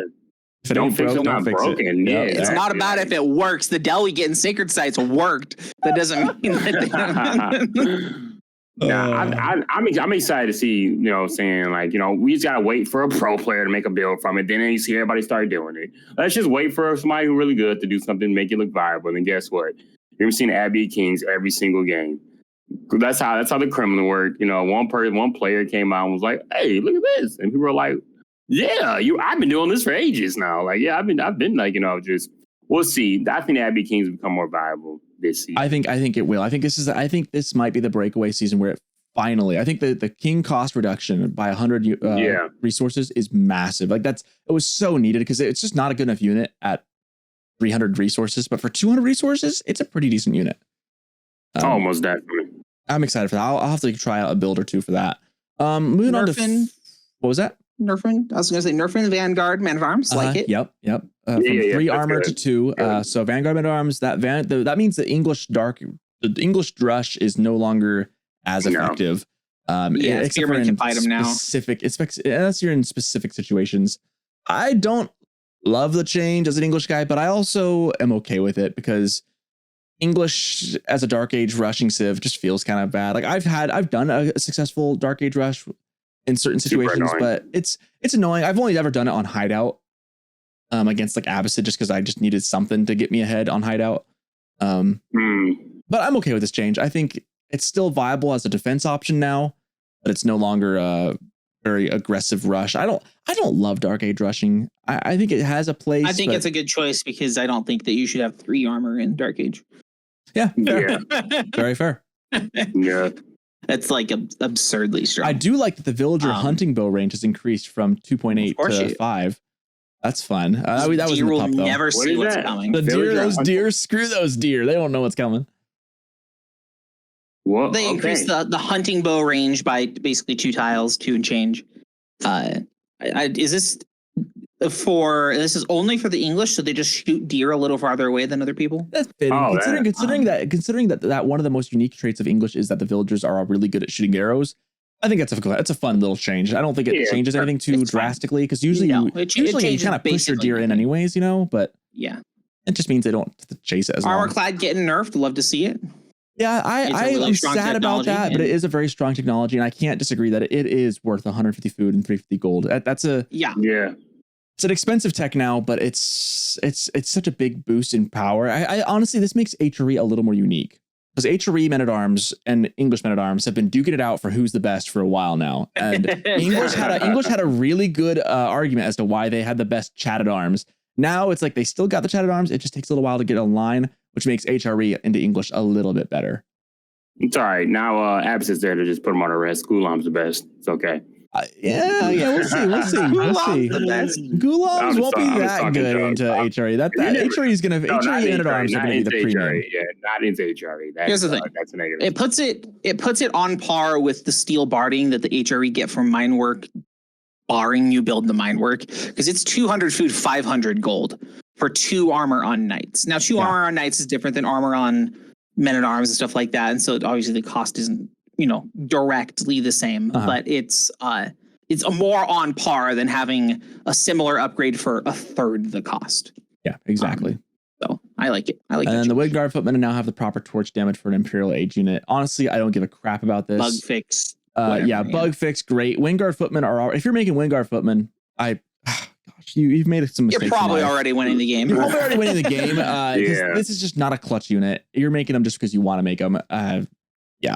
Windguard Footman in the new siege tower. Just make Trebs, dude. Just make the dang Trebs. There's nothing better.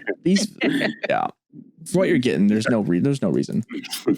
French has a lot of changes to random crap I don't care about. Like the Hulk has been renamed to a Warcog and now keeps the 1+ armor. It changes the cost. I don't care about that too terribly much. Some water changes. New Merchant Guild technology. They have budget enclosures. Yeah. Which that's pretty good. That's probably one thing that's pretty notable with the French, the Merchant Guilds. Active traders now generate 1 gold every 6 seconds with it. Yeah, that's actually really good. That's really good for French late game. They French kind of needed something for late game, to be honest. They kind of fell off in Imperial Age. I mean, this doesn't make that. Yes, they fell off in Imperial Age, but this doesn't really fix that. No, because the traders have to be active too. It's not like they can sit there.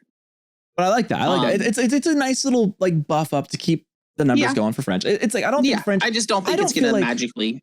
No, and I don't want French doing this. I think French having a peak in Castle Age feels good for French. I think overall.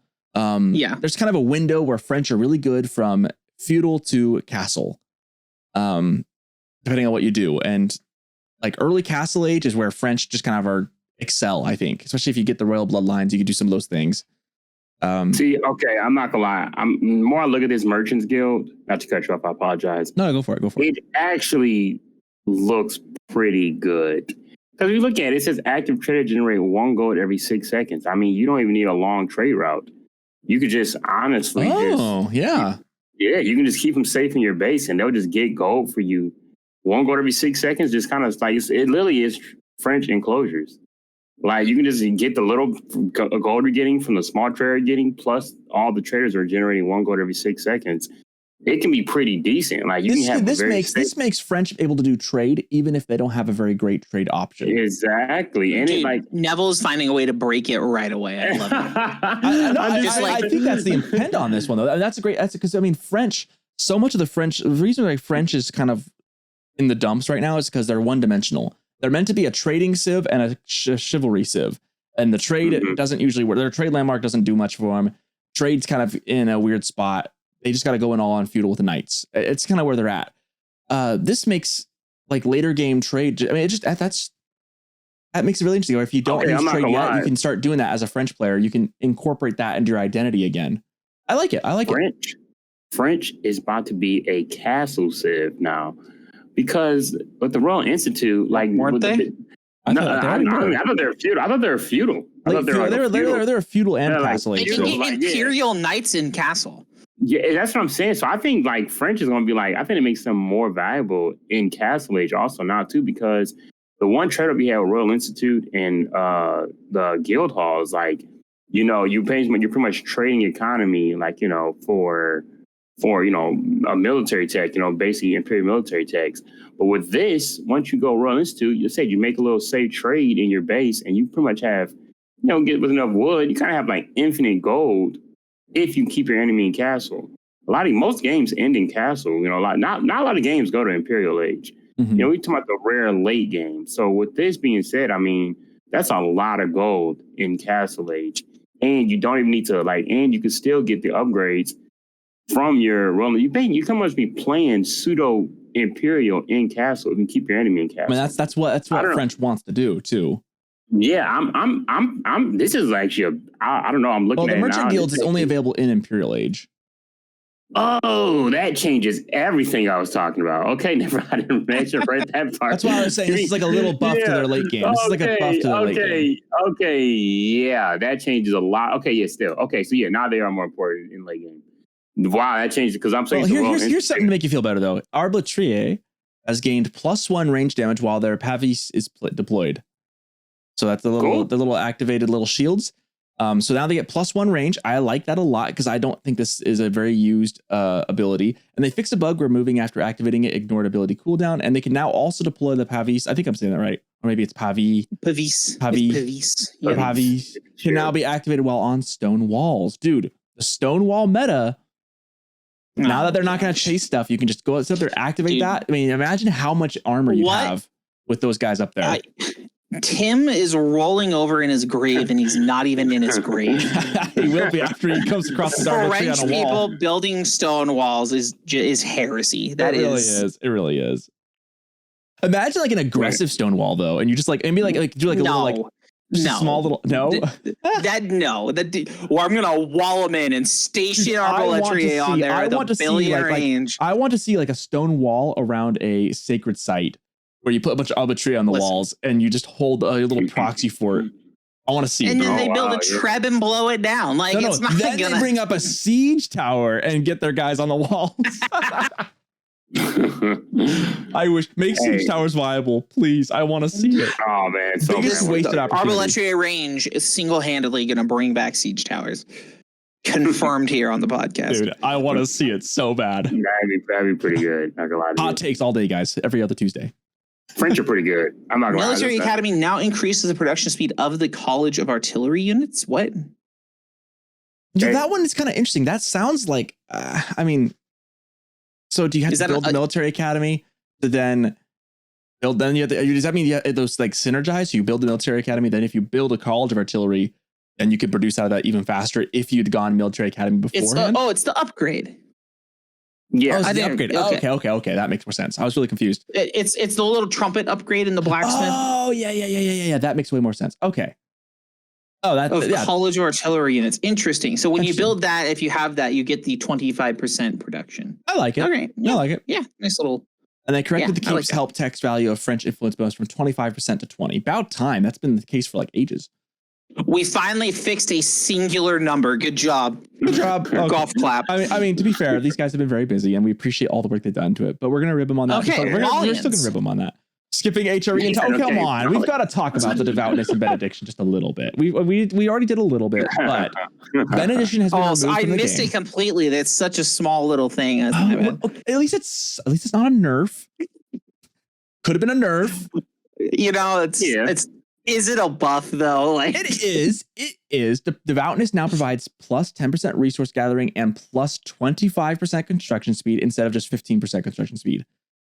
So that's pretty cool. I mean, that's it's a nice little. You're gonna build when you're on your gold and you're like mining, or you're on your wood line. You got to build a house real quick. You're gonna build it that much faster. That's if you have your pellet out there inspiring them. That's all it means. It's a nice little change because I think Devoutness was kind of a go-to click age up for me, just because that increases your resource gathering. And now Benediction never was. And now it's just, hey, your Devoutness just got that much better. And now that you get it for free. And so now you're going to use it. Well, now you're going to use it without even realizing it, right? I mean, imagine even for like farms, even for like going a farm transition on a Aachen, you're going to put up those farms that much faster too. I mean, it's going to be subtle, but it will be there. And if you ever, if you ever do need to get a quick keep drop, you can move a prelate up and drop a keep a bit quicker. So it's not like it's not like you're never going to use it. Like it's not like you're just never going to do it. It's like it becomes you have a choice. You've got a little bit of a buff. It's something that it's like an ace in the sleeve, right? You can kind of keep that in mind. Yeah, I mean the farms go from 6 seconds to 4.5 seconds. So you save 1.5 seconds making a farm under an Aachen chapel. Yeah, and you make a lot of farms under that. I mean, it's small. It saves you. You get. It's kind of like the camel thing. Your uptime is a little quicker. You're up and running just a hair faster, which can make a difference. On a camel rider, it's a little more effective. But it's fine. Again, imagine bringing a prelate. It's fine. Imagine bringing a prelate to drop a keep 25% faster. It's not quite the Chinese quick keep drop, but if you bring enough, that 25%, it's something, and it's free. Cut 10 seconds off, and it's free. And it's free, so which is the important part. It's free. It's not Dark Age Landsknecht, but it's fine. That'd be an interesting choice, huh? Dark Age Landsknecht. I'd be down. You couldn't really raid under town centers and stuff with it, but if you got on gold, anywho, I would not hate that. Maybe next season. keep dreaming, Caleb. Keep dreaming. Malians. The Fort of the Huntress Landmark. The only change. Besides a bug fix. Yeah. H3 didn't get changed much, but they're in an okay spot still. I know it's not exciting. Yeah, I know. It's fine. I'll cry. They'll get something cool soon, I'm sure. Fort of the Huntress Landmark now probably has 5 fire armor and lingering stealth aura increased from 10 seconds to 30 seconds. Why are they buffing crap for this freaking civ? Verimba Garrison Landmark train speed has been decreased by 10%. Praise be. Archer, Donzo, and Mustafati Warrior train time is increased from 22 seconds to 24 seconds. Can we talk about how all of this is in bold? Yeah, all this is in bold. This is all. This all is like the pup came out and they're like, oh yeah, we really do need to nerf Malians, don't we?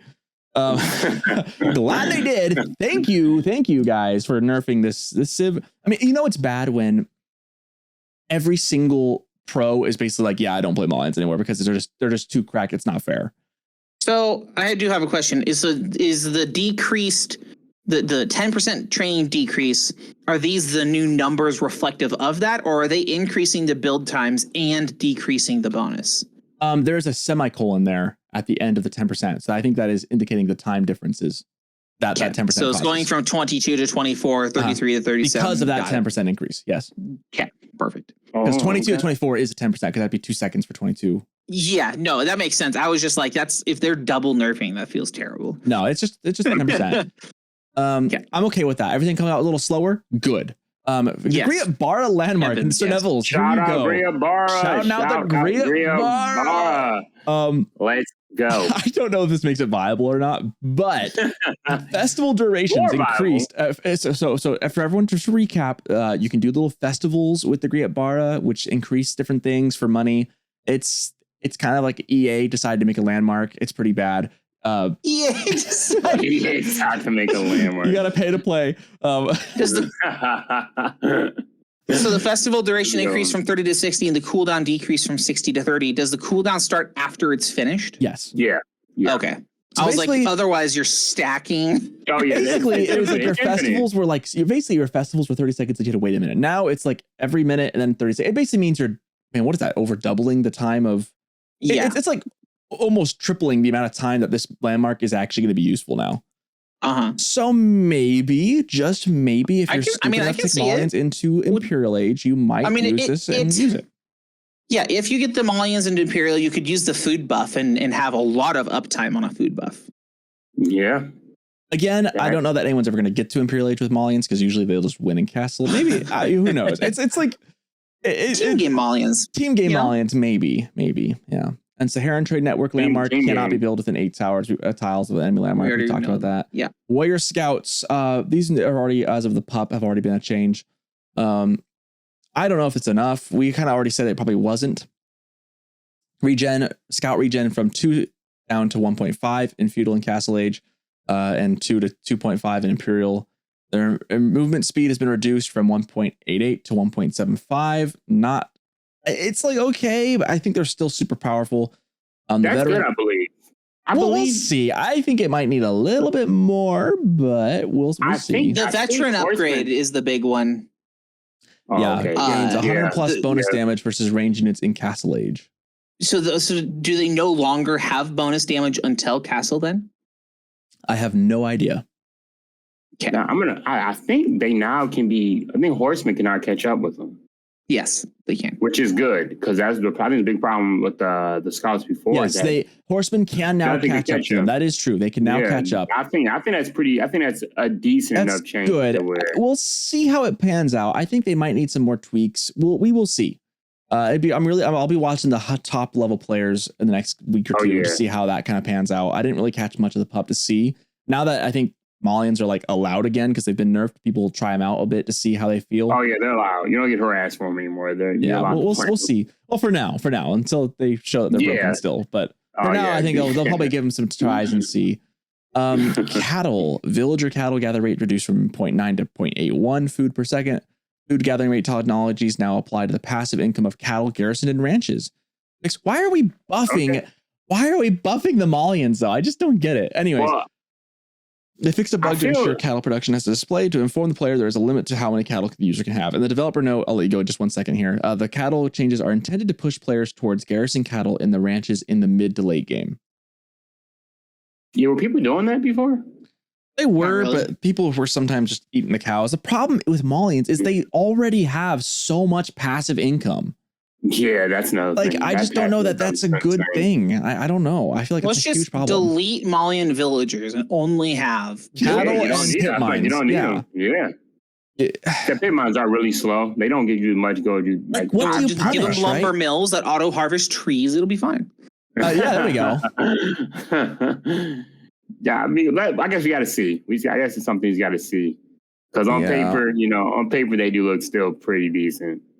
They've done some water changes, but I don't care about that really. They've increased the cost of imported armor, which I agree with. Okay. Updated civilization bonuses text to include research time of veteran units is reduced by half. That's about. It's just some of the UI fixed things is all. Mongols. Mongols is. Oh, this is a spicy one right here. This is a spicy unit we want to talk about. Lancer has been renamed to the Keshik. Available in Field Age. The Vampire Knight. Knight. He's a very controversial unit of the season. We've talked about this a lot in the pup, so I don't want to go too in depth. It looks like nothing's changed as of the new season. Basically, the cost has been reduced from 140 to 100 gold and down to 200 food and 80 gold. Their attack is increased. 120 food. 120 food. That's right. Yeah. Their AP has decreased, but now they heal 3 health each time they attack. The train time has gone from 35 seconds to 30 seconds. And yeah, they're pretty much the same as they were in the pup. I haven't seen much about them lately in the pup. I didn't really see a ton. I've actually played with these units. Not an actual ladder game because I was a little scared, but they a lot of people think it's like a big split. This probably is the most controversial unit of the whole update. I agree because you have like kind of a tug of war between two arguments of them being super overpowered and other players saying they're useless. Yeah. Which pretty much like I mean I personally like this for the game. I mean, like I said, I could be in the minority, but they're giving the Mongols kind of their own identity. With instead of just having them another Lancer, now they're the Keshik. And they're no longer like, I think people are kind of confusing them because they look like, if you spawn them in Feudal Age, they look just like regular Lancers, like that you got in Castle Age with the Mongols, which sometimes I think may confuse players to believe that they're just knights.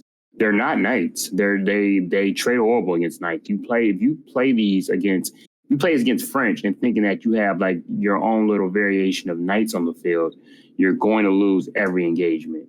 Like these are primarily, I believe, especially for feudal age, it's a raiding unit. Raiding unit, yeah. It's really meant to like raid your enemy's economy and deal with the town center file as you take down villagers. Exactly, yeah. And it's something that true. Like you can, and they still take a decent amount of damage, and they don't trade. They still trade horrible with spears. So like it's a unit that if played well, if played with a very skilled player, maybe even like a somebody who really good with the French, if you can trade well with these and keep them alive, they're very good. But if you don't, like, you can lose them just as easy.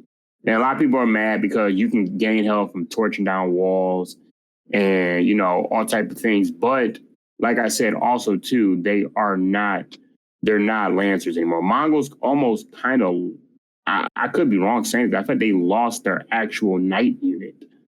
Like you can upgrade the Keshek, but as far as it replaces the Lancer itself, yes. Yeah, like pretty much there is that. So the Mongols are pretty much kind of lost knights. They didn't lose them, but they're not the same units they were before.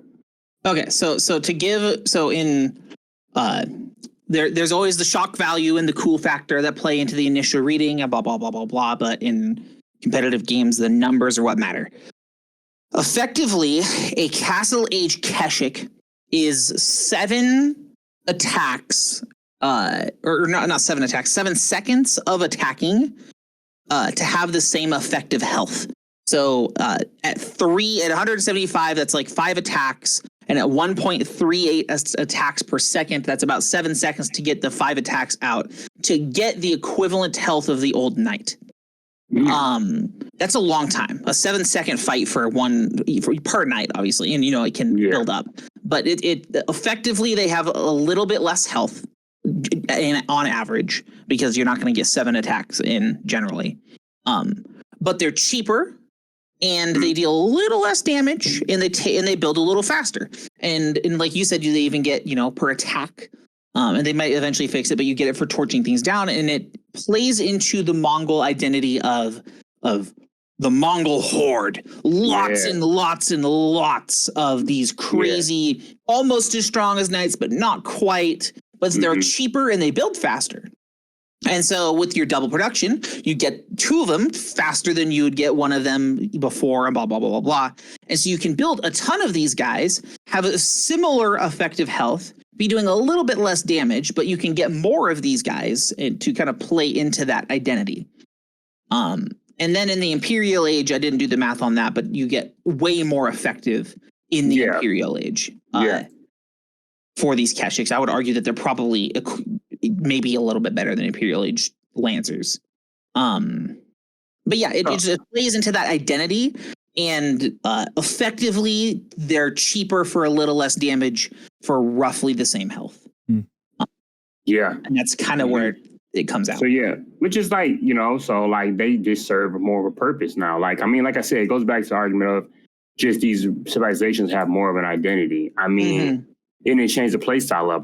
A big, if Mongols weren't tile rushing you, they were pretty useless and feudal. Like, they weren't useless, but they were not that strong. That wasn't their power.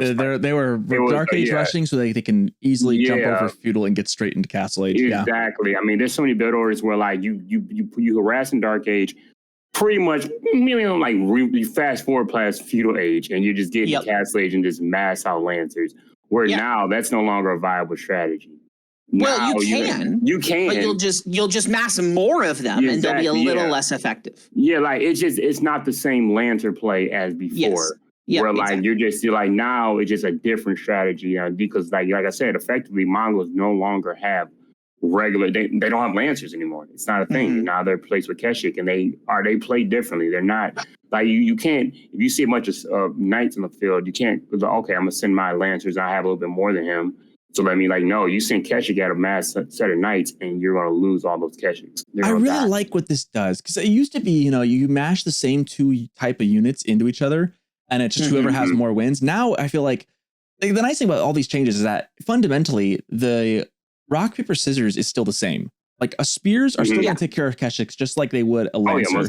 But now, like, if you put on knights versus Keshiks, or this type of men at arm versus this type of men at arm, you're going to get some mixed results a little bit more. And I like that does, because it makes I think that's a great way to kind of keep things fresh because the main counters are still there. Like all the men-at-arm units in this game are still going to get countered by crossbows. But when you mash your own men-at-arms into their men-at-arms, like what different things happen now. I agree. I like that. I do like that. Yeah, I like it a lot. It makes it so it adds to the asymmetry, which makes there to be less quote unquote mirrored matchups. So you don't go, I have 12, they have 11, I win this fight if all upgrades are equivalent. You know what I mean? You don't just count straight. Now you have to get to know your civ. And so it adds a deeper asymmetry to each civ when you are matching with quote unquote mirrored units. And I like this direction. I think it'll make the actual mirror matches more interesting again too. Most definitely. Because now it's like, okay, now I'm on the same footing with this.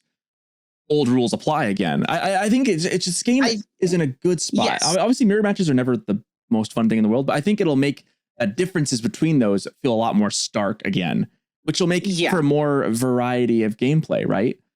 I mean, overall, it baffles me kind of looking at like something like StarCraft, right? Where there's basically three, I think it's just three civs, right? Three factions. Three That's factions. it. There's three. Like, and they are hyper asymmetrical. They are extremely asymmetrical, but. And that's kind of where like this is going as far as adding more asymmetry, which I personally enjoy. I like that the same counters apply still for big. It's just like the best of both worlds we're getting, right? We're getting a lot more asymmetry, but you should still know that a spear counters a horse. Like there's never a time that doesn't happen. I think that makes. I think there's an argument that one could start making about Age of Empires 4 that compared to like Age of Empires 2, this game is just improving beyond what I ever even could have expected. I mean, some of these changes that we're seeing now, and this, I think we've been mentioning this, kind of hinting that we think this is happening behind the scenes. These changes are kind of in preparation for, I think, more civs to come into the game that will be equally as asymmetric. We're seeing the blueprint is here now. I think we see the blueprint on how to do this right. You take a unit, its basic things are still there, but you tweak it and make it play different. It's taking like the best from Age of Empires 2, from StarCraft, from the own art of Age of Empires 4 even. It's taking its best self from its own self. It's just the way this is working out, the way that they're playing with these units. I mean, obviously there's going to be a lot of debate whether the Kesha is a viable unit or not, and people have their opinions, but I really am happy with where the majority of these moves have been made. I agree. And it makes landmarks that were probably falling. It's still good landmarks that weren't being used like that more viable. I mean, like, with this being done, I mean, Deerstone's become more valuable now because like really everyone's willing to trade to get that super high gold to go into heavy, expensive premium units like Lancers. But now it's a little different now with, now you can use Deerstones to play a different, like it's bringing Deerstones because Deerstones it was never bad.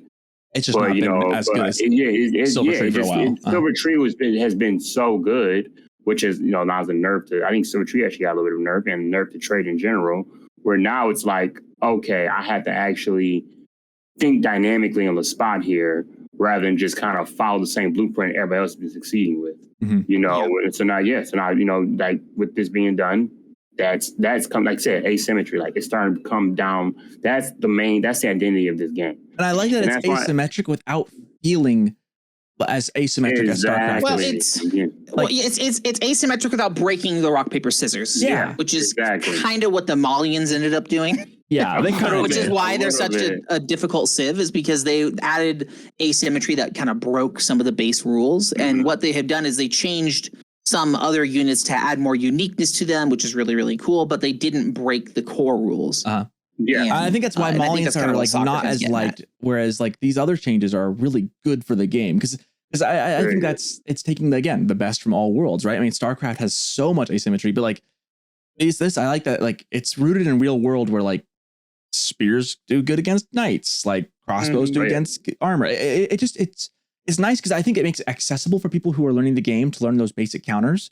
But then there's also like a level where as you get deeper into it, kind of like you were saying, Caleb, as you kind of really learn your civ, you can learn the specific little intricacies of how it plays up against other of the same units. It adds uniqueness, and it's a good feeling to have uniqueness, which is why I'm if I ever decide HRE is not. Well, no, I think I'm gonna try Mongols and work on them. Okay. Whoa, there you go. Well, the nice thing about this is that I think we've all said that we want to try. I know Beal has said he wants to try Delhi. I've now said I think I want to try Abbasid. Like we're all like getting drawn to these changes are making us want to play the civs. Like that to me is like a huge plus to the devs. Let's get one thing straight though. It isn't necessarily that I want to play the Mongols because of these units.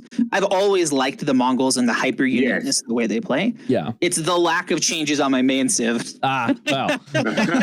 Driving my push. Way to bring us down, Caleb. It's like my main civ just got a little bit. I don't know if it's got maybe a bit better too. English got a bit better. HRE's in a good. I've enjoyed it. Gotten better since the start of this game, and they're just continuing to grow in power. They will be unstoppable. Let's move on. This is going on. It's going to be a long episode. I want to mention so much. The con now 2 shots deer, which is fantastic. Oh, and the developer note. Oh man, it used to take like 3 or 4 shots. Now it says this allows the con to 2-shot deer, which is important when fighting versus Roost players to allow bounty counterplay. You literally couldn't stop Roost bounty as Mongols, and it literally just a matchup you just couldn't stop a core mechanic, and it just felt terrible. Yeah, it just felt really bad. I'm okay with cons not having a really good damage against villagers. I like that that's nerfed. Bringing back, reverting this back to being able to 2-shot deer and to be able to shoot wolves and boar the way like that. Thank you. Like that. This is exactly the kind of fine tuning that actually play against the Roost now. It's amazing. Yeah. Good change. The Falcon ability is now you can see over trees. Thank goodness. Awesome. That makes a lot of sense considering the Falcon is above the trees. I like it. Yeah. A couple of lore accurate Falcon. The piracy technology has been reduced in cost. Stone commerce. There's a couple of things. Packed buildings, the Gur, step readout, and pasture. The pack time has been reduced from 5 seconds to 1 second. Ooh. The only one that makes me raise my eyebrow is the step readout, but the Gur and pasture packs, for me, that makes sense. 1 second, it shouldn't take too long. It's not a town center. It should be able to pack up faster. I get it. The step readout. I like the step readout too. I don't know. I mean, it's functionally a Gur on steroids for gold. All right. And so it makes sense that it would follow. That's the same very reasonable. Size doesn't matter, soccer. I'm going to biting my tongue right now to not say something I shouldn't. Keep this explicitly clean. I'm telling you, you don't understand how annoying it is when you're like your step readout taking forever to unpack, and your villager's like, "Oh, I'll just walk a mile to the TC," because like it just while it's in the middle of unpacking, that is fair. And then, like I said, once again, it makes deer stones a little bit more valuable because, if you go deer stones, you're probably going to step readout. And then, it all plays into a nice orderly game. They added a new Mangadai icon to help players differentiate Mangadai horse archers from other horse archers in the game. Does that look different? I guess. I mean, like the same. Maybe I just wasn't paying attention that much. Besides that, nothing else that's really too crazy. Moving on to Ottomans. The Twin Minaret Madrasa landmark adjusted the initial berry spawn time from spawning every 20 seconds to every 35 seconds. Respawn rate remains at 120 seconds. Developer note, this landmark is intended to sustain a specific number of villagers. With the old placement rate, players could put additional villagers on the landmark right after construction to provide an extra burst of food. So they're just basically trying to keep it to what they wanted. I think it's 4 villagers is what it can sustain. Sipahi, they did increase the health of Sipahi. Post pup. This is post pup. They've increased it from 135, 165, 190 through the ages to 155, 185, 220. I probably said that too fast for anyone at home to really notice. It's a decent enough jump. It's a reasonable increase. Pretty good. It's a good buff. Looks like it's going to be with the other buffs they've gave it. Well, their speed has been reduced from 188 to 175. So they are now the speed of a knight, not a horseman. They are now the speed of a warrior scout. Yeah, I was about to say the same thing. They're the speed of a warrior scout. This is true. So they're still going to struggle against warrior scouts. If you're there now, hey, you want to play warrior scouts? I mean, are they going to struggle against warrior scouts? They're just not going to be able to fight them. They're not going to be. Maybe. Sipahi just feel like and they've gone up in cost a little bit. Sipahi just feel like a mix between a knight and a horseman, really. And the developers said they wanted to make this unit more horsemen hybrid. than knight. They are still horsemen at its core. They're non-armored units, but they feel more like beefier, slower. They feel like they're leaning towards more like away from like they're still horsemen, like 100%, but they're now They're now like emulating like they're like a knight styled horseman. Mm-hmm. And the developers say that they wanted to make this unit a unique unit to stand out further from the standard horseman. The increased range makes it a more effective raiding unit as it's able to focus fire. Yeah. That's kind of neat. I'm not gonna lie. This and the increased health helps with that good too. Now. Yeah, this looks pretty. The health increase, damage increase, range increase. This actually looks pretty good. Yeah. I mean, we think about it. A little more expensive, and a little slower, but a little more expensive, a little slower. But I think they'll do a lot. Yeah, they're no longer as fast as horsemen, so they're a little slower. But yeah, that they're again those little tiny changes that are just enough to be interesting. And with the meta with it, and wait a minute, Sapahi might be spicy. Dude, Sapahi have always been spicy. I was gonna say, I don't know if this Sapahi. Have you seen Bill, man? He's been cooking over there with some spices. These things are getting a little bit more char on them. Oh, I like this. The new Great Bombard emplacement replaces cannon emplacement on keeps, and the cost is 250 to 500 and 500 stone. They made it more expensive. They made it more expensive. Well, it was insane. It's insane. It's really fun. It's just one of those unique things I think is super fun to add, though. I really like the choice to do that. I wonder if they're just going to get like a little aesthetic change to the keep. Get a little giant cannon out the side. That'd be pretty dope. Yeah. I want to talk about how it's like the stone cost like over half the cost of a keep for an emplacement. It's like so expensive. but man, those things have area of effect damage. I mean, exactly. It's pretty brutal. I think it's reasonable. That's pretty strong. It's expensive though, because it's like I'm really close to a second keep, or I could get I can make this if I've got a really good choke point. I could really hold it. I like that though. It makes you make a decision. Makes you make a good decision. Yep. I want to mention that the meta health now scales per age. It used to be just a flat 180. Now it goes 160, 180, 200 as you go feudal, castle, and imperial. I like that too. That seems like a good change. Make them more S tier. Well, they're a little nerf. That's a little bit of a nerf in the feudal age though, because it's now 160. Which I think is reasonable. Yeah. Okay. So they start out. I think it's real. They start out a little weaker, then they go up to what they were, and then in Imperial Age they're a little stronger. That makes perfect sense for what the civ is. That makes sense actually. Yeah. Field work now changes as well. Janissary Company spawns additional 2 Janissaries from the capital town center, in addition to the Janissaries at military schools. Trade bags now also applies to gold generated by the Sultani trade network. There's some small tweaks, nothing too major to talk about, I think, besides the Sapahi and that small change to the meta and the bombard emplacements. All right, I think this is last one.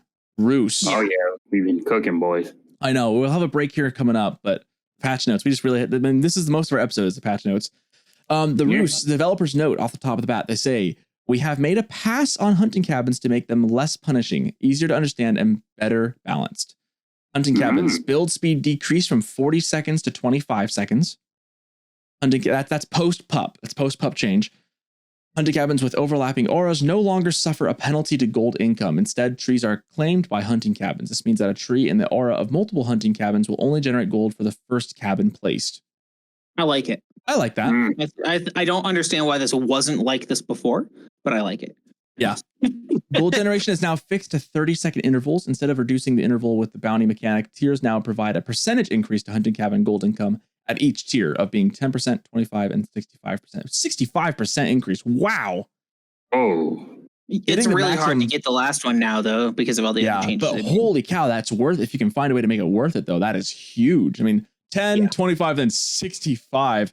Roos with full bounty. Roos with full bounty is a scary thing. Okay, that reminds me to always shoot my deer, because wow.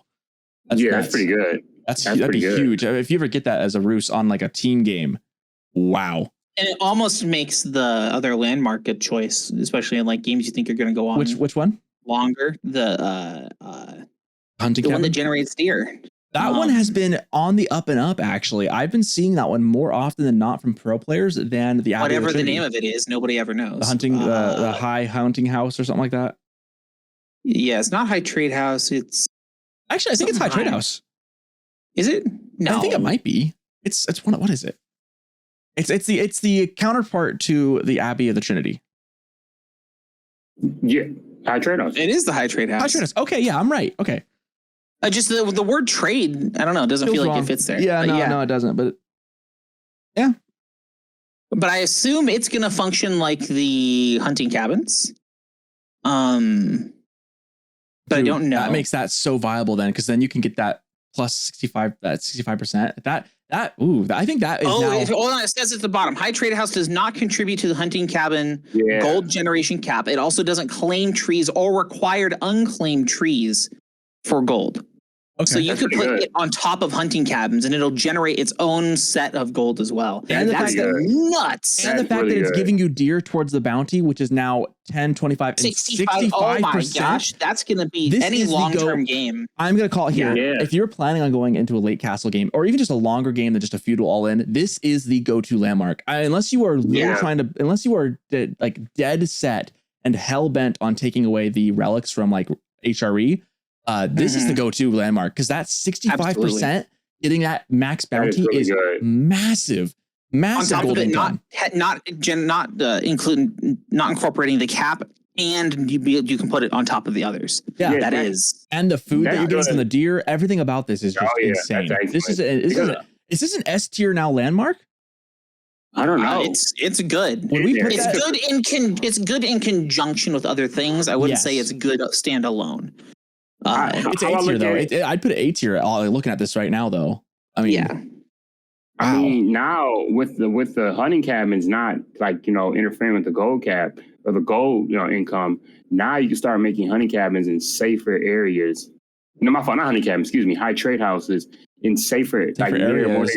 That's a constant source of food. Yeah, a lot of times you'll just very high trade off where the most plentiful wood line is. I think this is an S tier landmark.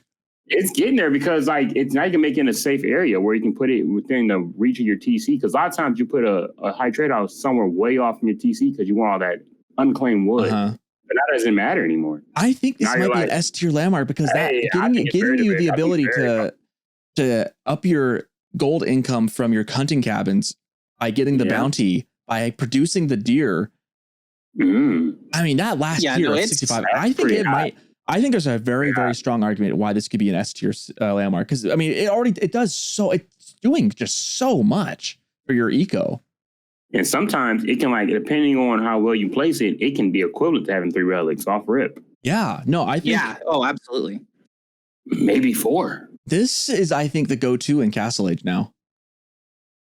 Look at that once again. The game's coming more and more dynamic because this makes me want to pick up Roos.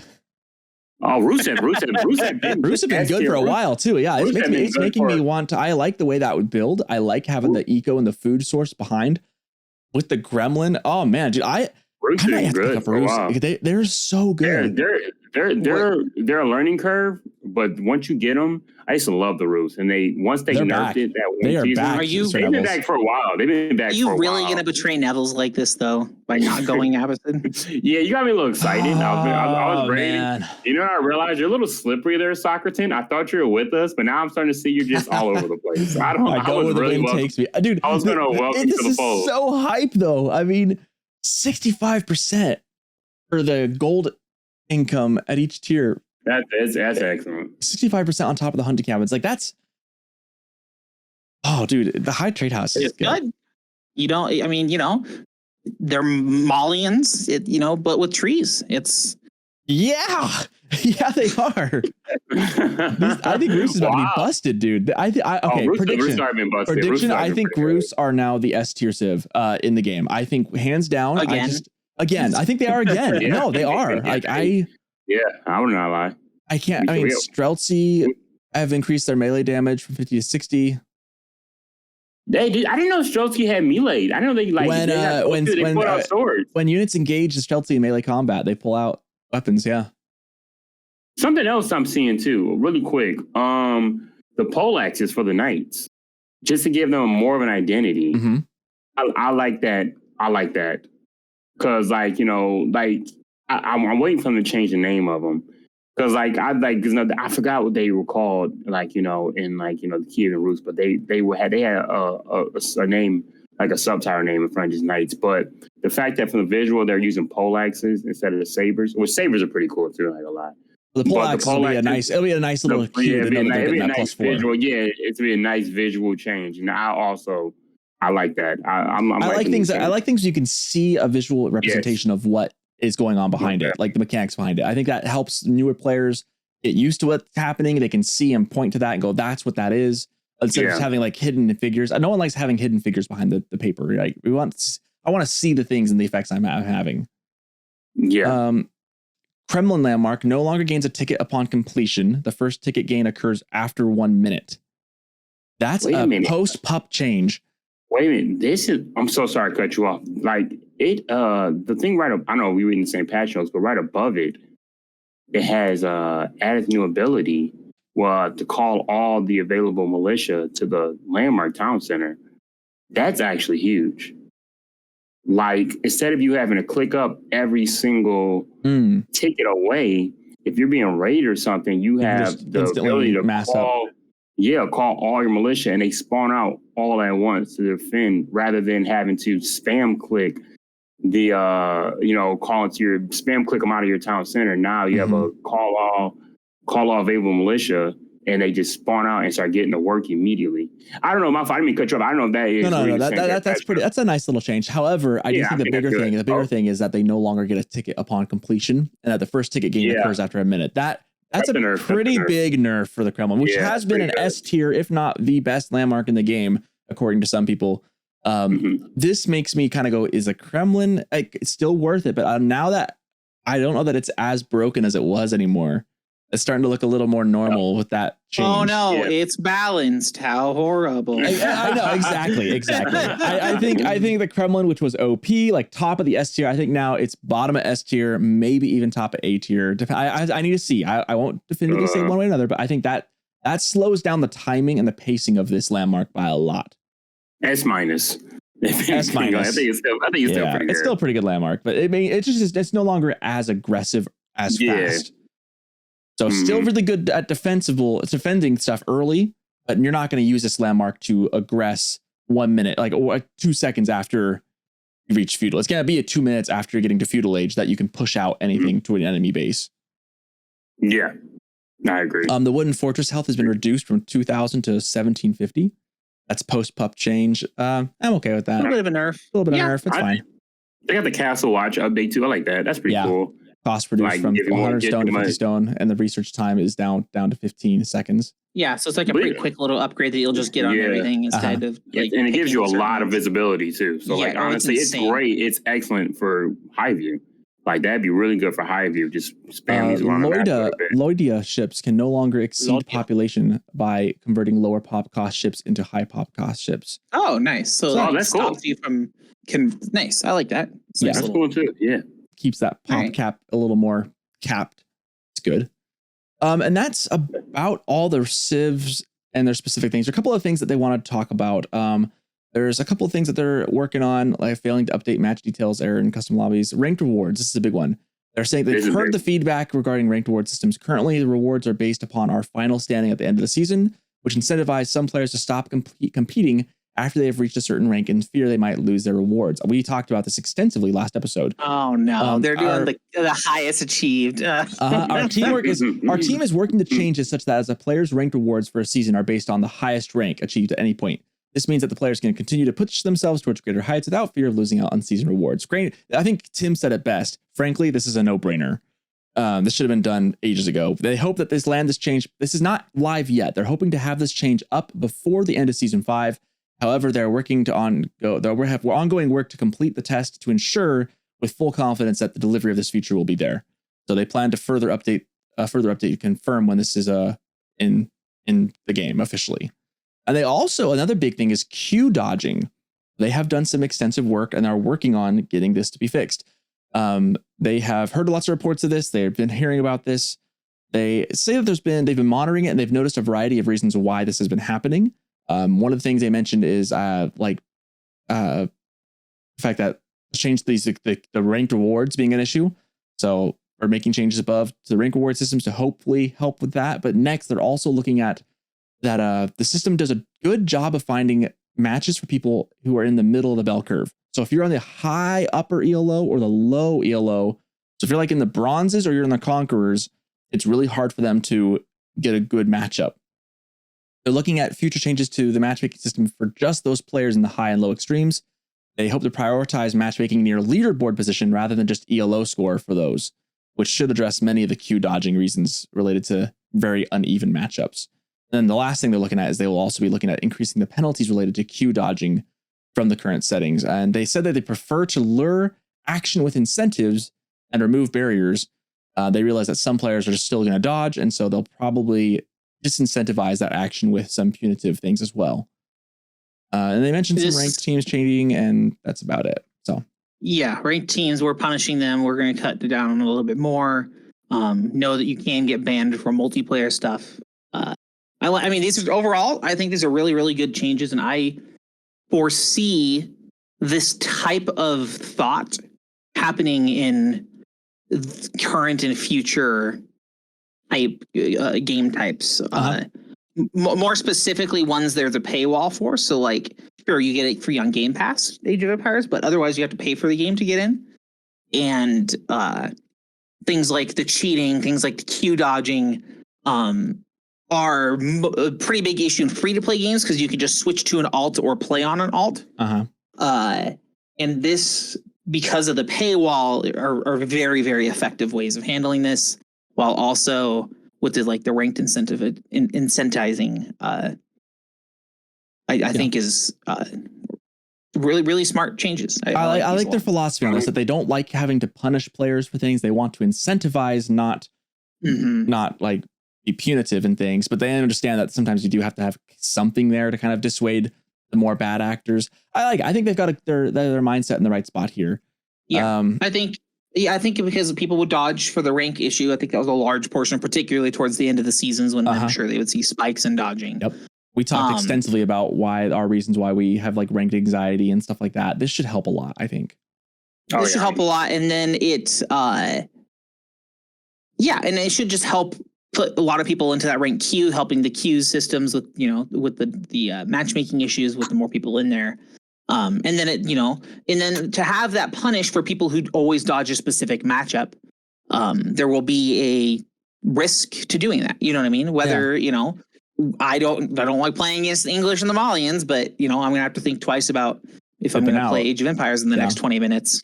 Yep. If I do that. Coming up on the patch notes, so we're going to take a break here in just a minute, but on the horizon, summer isn't without its holidays and celebrations. Earn login rewards by signing into Age of Empires 4 on July 1st for Canada Day, July 4th for the American Independence Day, and July 14th for Bastille Day. So some fun things. I'm actually kind of excited for the summer event. I think there's just some fun things, lots of new rewards. They got an upcoming patch as part of continuous support. They're planning a minor patch for late July. As with previous minor patches, you may expect a few bug fixes and other changes. I'm happy with this patch. I think this will be a good season. I'm overall happy with the changes. HRE got the least amount of love, but I think they'll get some love coming up down the pipe. That's fine. I'll just play Mongols. It's not a big deal. Yeah, and it's not like HRE is not a viable civ. It's a perfectly viable civ. You can still it's old reliable. It's old man river just chugging on down. Old man river. Reliable. Old man river. Okay. Well, we've been going on for 2 hours and 44 minutes, according to my watch. Obviously, some of that was our pre-discussion. Should we take a quick break, get some water, and maybe come back with our final short discussion and extra sheets? Yeah. Sounds great. All right.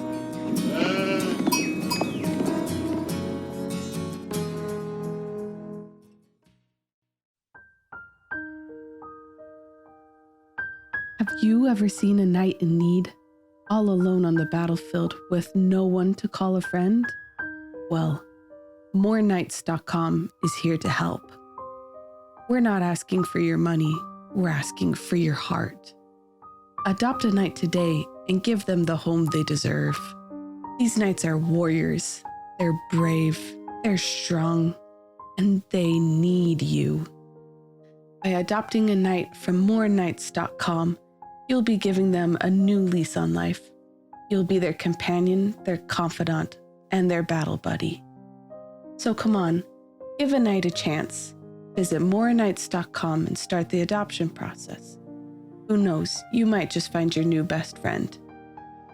Adoptive parents of knights should keep their knights safe from harm, from harmful things such as town center fire, cannon emplacements, spears, and archer pilings. All adoptions are final. Please handle your knights with care. Visit www.moreknights.com for details. moreknights.com, where knights become family.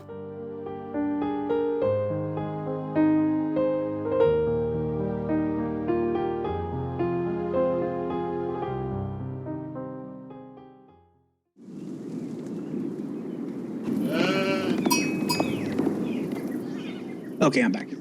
Welcome back. I didn't realize how thirsty I was. I'm good for another 2 hours. I refreshed my gin and tonic, so we are all set. I don't think we'll go too much longer here. But I do have one final discussion topic I wanted to touch on a little bit. I don't think we'll too going long. through patch notes always just takes a long time. Mm-hmm. I feel like the next discussion is another thing I do, but it's hard to like not be long-winded on this next discussion. Yeah, I don't think we'll be too long, but I think another 20 minutes max. We should be there. Oh yeah, bet 30 minutes easy. 30 minutes easy. And Corey, take it or leave it. And we're back. Caleb's making lots of noises. Or take it or leave, making SpongeBob quotes. Actually, I got the reference. So normally we leave our main discussion topic for the end of the episode, and usually you'll break a lot earlier. But we've already been going for 2.5 hours, so this is not our main discussion topic. Clearly, the main patch was our main discussion. This is just another thing I wanted to bring up. Basically, there has just been a crazy amount of fear and like fear mongering about the game dying online. And I just kind of want to address it. I know Beastie Cutie addressed it a little bit as well. I think he had a video that came out a little bit ago where he talked about kind of some of these things. But I kind of want just to address some of the things here. There have been like so many Reddit posts online about like the game's dying, no one's streaming it anymore, and Beastie's playing Diablo for a little bit, and like how that means the game must be therefore dying. And it's like, guys, I even put in the chat going, dudes, like there are so many other streamers who are playing this game. I'm thinking of Beal. I'm thinking of, like, I didn't mention myself, but I mentioned Beal. I mentioned, I think I mentioned User Nevels, or I might have mentioned like Fitzbro or Blade. Like I mentioned, like there's a lot of guys who are streaming this game. Like Divine plays almost every day still. You can find AoE content, and just because they're not the top of the top does not mean you can't watch and enjoy. Also, the fear though, like the amount of like sky is falling posts is just ridiculous. Like people need to calm down. Anyways, what are your guys' thoughts? I just wanted to kind of talk about that and kind of touch base about it. If I say one thing on it, it's just okay. Like I think it's multiple different. I kind of feel like it's kind of that, okay, maybe from more of a positive standpoint of whether this whole the sky is falling type of culture, maybe they want to light a fire underneath the devs' butt a little bit to kind of keep them like, on their toes and keep them moving. And like, okay, I can kind of see, but it's getting, they've actually got their own title now. They call them AoE4 Doomers. The Doomers. It's just like the Doomers out there, and they're real. It's a real thing, but I think really just comes from just like obviously they're what I seen it mostly. Okay, like I think what really sparked this whole AoE4 Doom conversation. I mean, obviously with the luring darkness in the background of Stormgate. Like, Stormgate's in the shadows. It sounds like a scandal with the gate at the end. Stormgate sounds like a Watergate scandal. Like the Stormgate scandal. The Stormgate gate. It's watching the darkest corner with its scythe, just ready to cut the AoE4 community in half the moment it releases a year from now, if it doesn't get delayed. But listen, this is how I look at it right here. Like, people just need to kind of calm it down a little bit. They're acting like that the development cycle and the updating cycle of Age of Empires 4 is just magnitude slower than any other game ever invented. And it's like, really, it's on a normal cycle of development. I mean, I would understand if the game was not trending up as far as quality. Like, we know, most of us, we were all there for the initial pretty much launch of the game. I was there, Gandalf, 10,000 years ago. Exactly. Everyone, for the OGs of AoE4, we were all there. And if you look, if you were some able to get a mod and just load up the game back then, it would change everyone's viewpoint of how the game is now. I made a whole video on my channel, Socerton Nevels, YouTube. But I made a whole video. Come on, subscribe, it's free. Do it. Exactly. No shameless plug. But I made a whole video just explaining. I had a 10-point bulletin list explaining everything that was fixed, major things.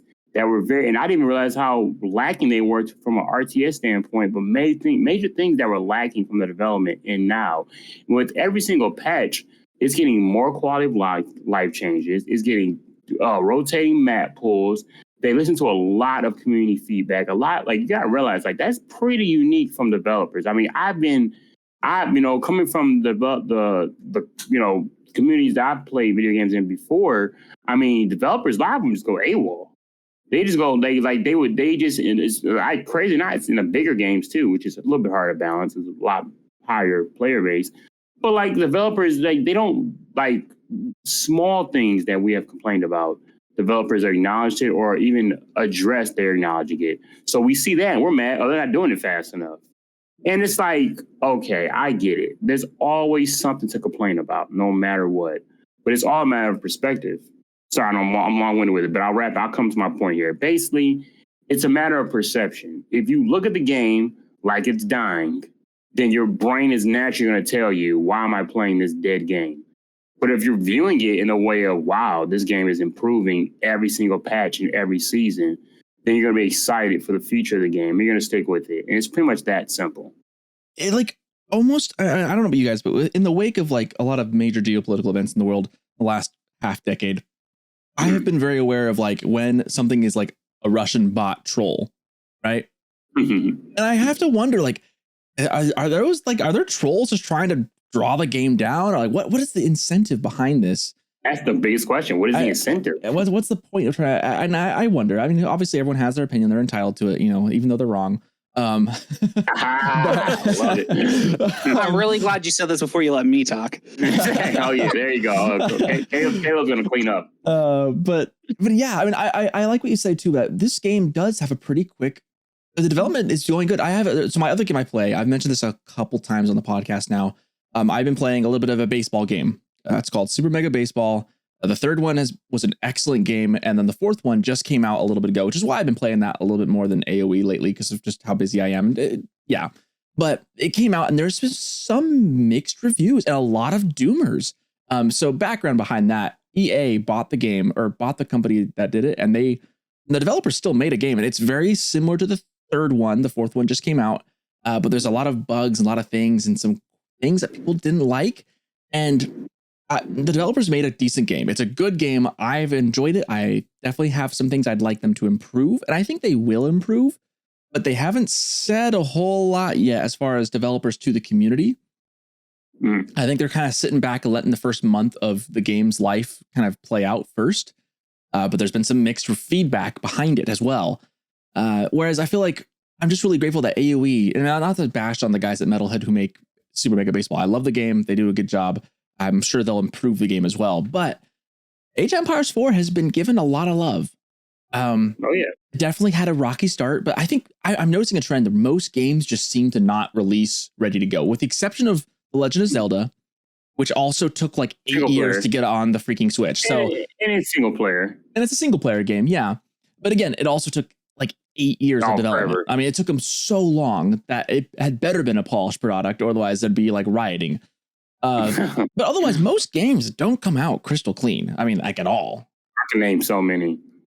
But dude, back in the day when you used to buy a physical cartridge for your NES and you popped it in there and played, that game was ready to go.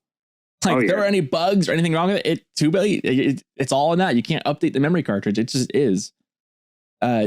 Gaming has just changed a lot, I think, from where we are now. And I do think that the Doomers just need to just relax. It's a video game. We are so blessed that in 2023, I mean, my dad grew up and my dad was born in 1968. There were no video games. There was no, they barely had colored TV back then. I mean, geez, my dad has lived to see the rise of microwaves and the internet. Like I'm older than Google.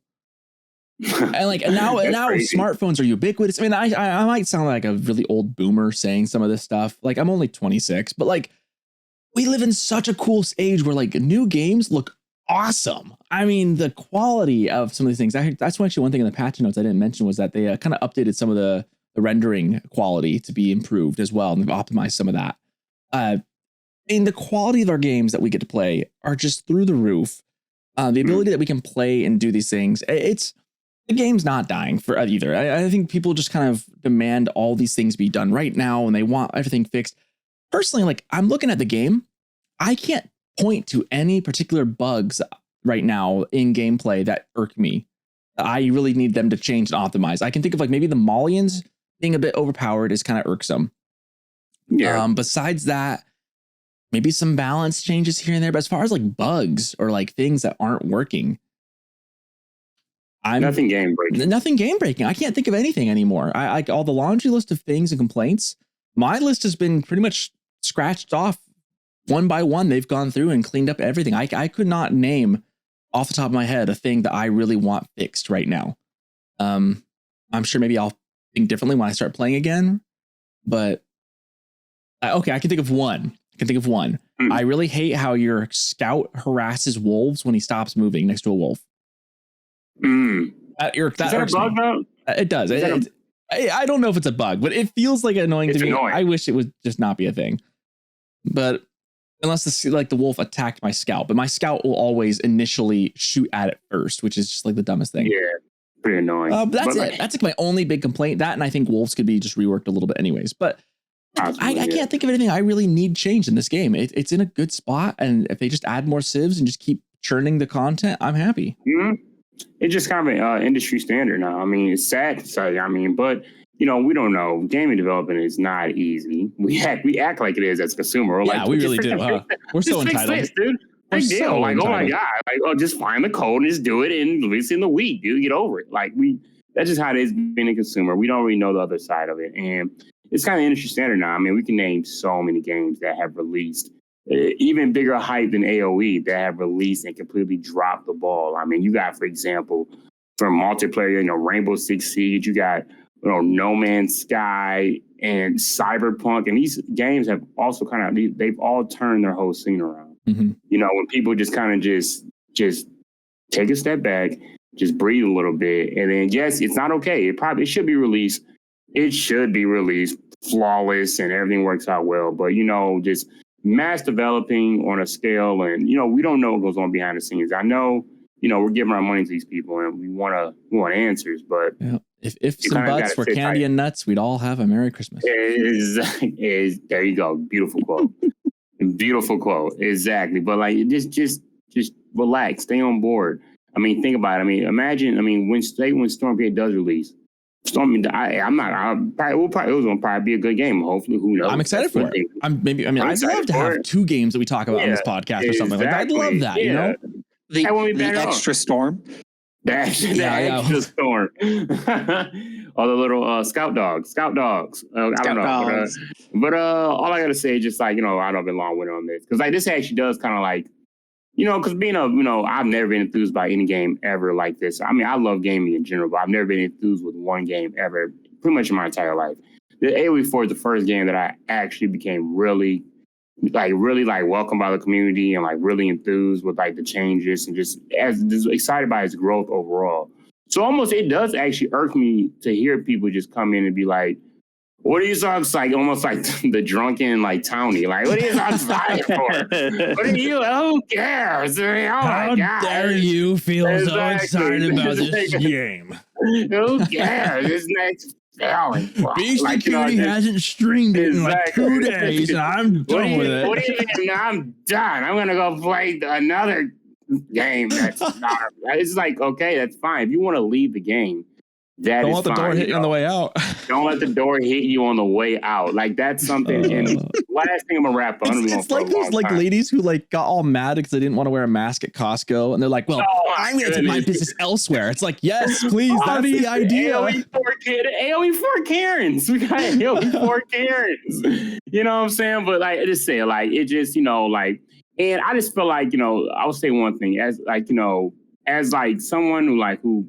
Not me personally, but these pro players, they pretty much dictate the culture of the game. So, if they're frustrated with the game, just keep it. I mean, talk to people that matter or keep it to yourself. When players get upset because something happened to them and they go out and they tweet out something that, I'm done with this game and all this stuff, it actually does have an effect on the community of the game. It does, yeah. So, as a pro player, it's just like, I mean, do you want to see the game get better? And if you don't want to, if you want to wait in a freaking hyperbolic time chamber and just wait for Stormgate, that's fine. I mean, I'd rather play the game. Great imagery, Nevels. Exactly. I'll just wait. I'll just play the game that's out right now. You should see these. Okay, I'm sorry. I got to take a dig at this. You should see these Stormgate. They're literally, they are surgically investigating, analyzing this game. They're like, you see the new unit? That's because there's so little about it. Yeah. It's nothing to look at. And they'll make like 30 minute analytical videos about a freaking bot that has 3 legs and 4 legs. They're like, oh, so I'm guessing it's going to path right, left, and it's got to, like, you don't know anything about the game yet. It's like, I could never do that. Okay, yes, my fault. You're right. So I'm just going to jump in here because I don't see an end in sight. Yes, you got to sometimes. I'm going to make some comments about some things that were said, and then I will interject on the main topic. So first and foremost, there's a phenomenon, and I don't know the name of it, on social media where things of negativity are hyperinflated and become thought of as the main thought more than they actually are. And it occurred with social media and has just inflated into everything else, into Reddit and things like that, forums, which are, a form of social media. Yep. So part of it is hyperinflation of the negativity, where all you see is that because that's what's reactionary. That's what I read that and I go, what in the hell is your problem? And so then I comment on it, and then that boosts it in the algorithm, and then it gets to the top, and then people comment on it more. And so it kind of feeds itself. This is why politics sucks in America right now. Yes, the social media has done a lot of great things, and it has negatively impacted, one could argue, probably more than it's benefited. At any rate, so that is part of why there is this looming feeling, and people who are just in social media and that's become their lives, because that's how the world works now, and aren't able to separate and identify that as why that's happening. And so then they go, the game must be dying because I'm seeing this hyperinflated issue. And it happens with not just this, but lots of other things. And it's important to try and, the game I was talking about, general, my baseball game, same exact thing. There's a lot of doomers online, and it's like, well, this game is, the majority of people probably enjoy it, but yeah, you're exactly right. The vocal few tend to have a lot of problems. A lot of the times, comment on the professionals commenting, they control as much as people are willing to give them control for. So people worship, let's say BC Cutie as the god of AoE and Marine Lord and whoever. And they're like the big voices, and they're important people, and they're better than most people, obviously. And so their word has weight, but their opinion isn't necessarily the spoken hand of God slamming down onto the developers. And people tend to inflate that. And again, the social media effect comes in. And so you get people who have their own opinions, but the people that are either hyper agreeing or hyper disagreeing tend to be the ones that you see a lot. And so I don't think it's necessarily on the shoulders of high level content creators and heads in the field to necessarily keep their mouths shut, but on the community to not overinflate what is said. So those are my 2 side spins off of what was said. On the note of the game, when people heard Age of Empires 4 came at a really, really awkward time, because we were transitioning generations of gaming. And whether that was because of the new consoles or however you want to see it, the new graphics card, however you define generations, there was a shift in how games were made and how games were structured at the core level. And Age of Empires came out as that was occurring, but using basically old stuff. And so people thought, because there was this kind of slurry and this upsurge of next generation stuff, that this was going to be a next generation RTS with crazy new things and really cool tech behind it and things like that. And then when it came out, it was a modernized RTS, not a next generation RTS. And now there's rumors, and we're getting tastes of what an actual next gen RTS is going to be. And so people are going, oh, the modernized one's garbage now, because they're seeing a next gen one. And that's a false equivalency, at the bare minimum. Yeah, because it's not a next gen RTS. It's a modernized RTS, and that's the charm of it for many of us too. You know. Mm-hmm. Yeah, exactly. And you can like the kind of older style, and then it's not necessarily older style, but nothing here's reinvented. They did some cool things where they took AoE 2's principle and then applied some asymmetry to it, and did some really cool stuff. But they didn't do anything groundbreaking. I don't look at this game and go, oh my gosh, they did what? Except for when I talk about the Malians. Yeah. Yeah. And so that's where a lot of this is coming from. Is it came in at this time where the next gen was like the big thing, but not where it was like the whole thing. Mm-hmm. And now that it's the whole thing, people are kind of retroactively applying that and going, this isn't the next gen RTS that I was promised, but you were never promised that. And so it can have its problems. It has a lot of the problems that a lot of old RTSs have, and a lot of the same kind of core issues. And sure, maybe the developers made bad choices, and there's some core balance or game mechanic issues in play. But League of Legends has been around 10 years and it still has lots of problems, and they're currently ruining the game. Like there's always going to be doomsayers, and they're always going to be hyperinflated to the front of the page. And it's important for us as the community to analyze it and go, okay, is there a risk with Stormgate coming out? Absolutely. If a next gen RTS shows up and blows the cap off of everything, then every other RTS will die, not just Age of Empires 4. Yep, exactly. And that's where you have to kind of apply the critical thinking and go, is it an Age of Empires 4 problem? No. Age of Empires 4 is just the most modern one we have. And so people are going, oh, it's going to die. And then there will always be still good. I mean, there's H2 is still viable. StarCraft is still a thing. I mean, yeah. And StarCraft, I think, probably will be the StarCraft 2 will probably suffer the most. StarCraft OG has a pretty big scene in Korea, and that's about it. And StarCraft 2 probably will just more or less die with some real pocket scenes. Yeah. Age of Empires 2 will always be the boomers' favorite until the boomers die off. And then everything else. I mean, this game, again, we've mentioned this in this podcast too. This game kind of fits. I mean, it's like do you want the space age RTS or do you want the medieval RTS? And there's the kind of two very good avenues for both. This game could just easily coexist, kind of like the way StarCraft and AoE always have anyways. Like I could see a world where these coexist, or maybe this podcast changes and we jump ship and go straight over to the other game. That's a year from now at least, and we don't know. Yeah, well, so it's hard to speculate too hard too. Well, and I'm not even speculating. I'm just saying that this, for people that want an old school RTS, they will go to the old school RTSs. For people that want a modernized RTS, they'll come here because it's this and a handful of other ones. And the people that want next gen stuff will go to Stormgate, will go to like the game I'm currently playing a lot of, Mechabellum, has some like crazy cool ideas. I'm not advertising for it, but some of the cool things that aren't even gameplay, they have built-in tournaments every week in the client, and they have front page games that you can spectate. And if you vote right, you get leaderboard points called insight points for voting correctly in the games you spectate. So they have they have the in-game leaderboard for playing it, and then they have an out-game spectator sport as well, built into the client. That's wild. I mean, those are like next gen type things. I'm honestly surprised that something like that isn't in Age of Empires 4. And that's why everybody thinks it's going to die, is because this is a modernized, it's not next gen. Yeah. Those type of things are the next generation of esport type games, competitive type games. And this isn't doing that. This isn't reinventing the wheel. This is polishing and building on what we already know. Dude, can you imagine how good an Age of Empires 5 would be if they do make it like a next gen, with taking a lot of the things from Age of Empires 4 and like, gosh, I hope that Age of Empires 5, I think it's a matter of if not, or a matter of when, not if. I'm sure they'll make a fifth one eventually with how good this one has done. Or 6. Imagine if Age 5 is to what Age 4 is, what Age 2 is to Age 1.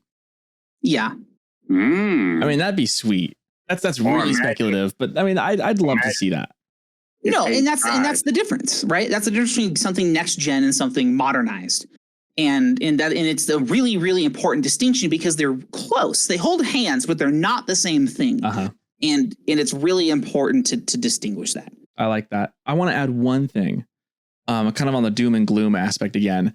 I've noticed too, a big reason we probably got a lot of doom and gloom, and big reason why like some of those big streamers were kind of moving away for a little bit, is that I think there's a couple things I want to mention. One, we kind of touched on this already. There's a lot of other games that are out right now that have come out for the beginning of the summer. Everything from Tears of the Kingdom to that Harry Potter game to Diablo, which just came out. There's just a lot of good and they're all good games. And sometimes people just want to take a break. The other reason why they're looking for another game right now, because this game was at the end of a long season, an extended season. Yep. So everyone kind of knows that like they're happy where they're at. It's a good time to try. They don't want to play because they don't want to lose their rank. A lot of the problems that are being solved. There's no real reason to try and improve your skills on certain meta things when you know those meta things are changing.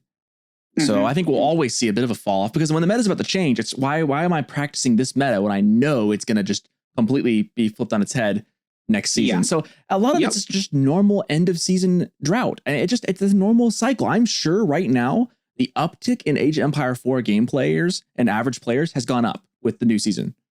I'd almost be willing to bet $100 right now. Absolutely guaranteed. I'm sure that's happened. And that's normal. And so when people start freaking out, like the game is dying, it's like, guys, we're at the end of an extended season. Of course the game is quote unquote dying. Like people are, it's the natural flow. It's a good time. Yeah, it's the actual ebb and flow of a normal season progression. And so to anyone who is like doom and gloom, I would urge you just to calm down. And anyone who's been being worried, but if you're listening to this podcast, odds are you're more just worried about what you're hearing. And if you are worrying, I just remind everyone out there, if you're having fun with the game, play the game. If you aren't, go find a game that is fun for you to play. There's plenty out there. Or go outside and touch some grass and maybe get a girlfriend. I mean, that can help too. Whoa, now you're getting a little out of hand, dude. Outside. Too hot outside. You're getting a little crazy now. Anyways, let's take a quick break, and then we will come back with our extra sheets and end this supercharged long episode.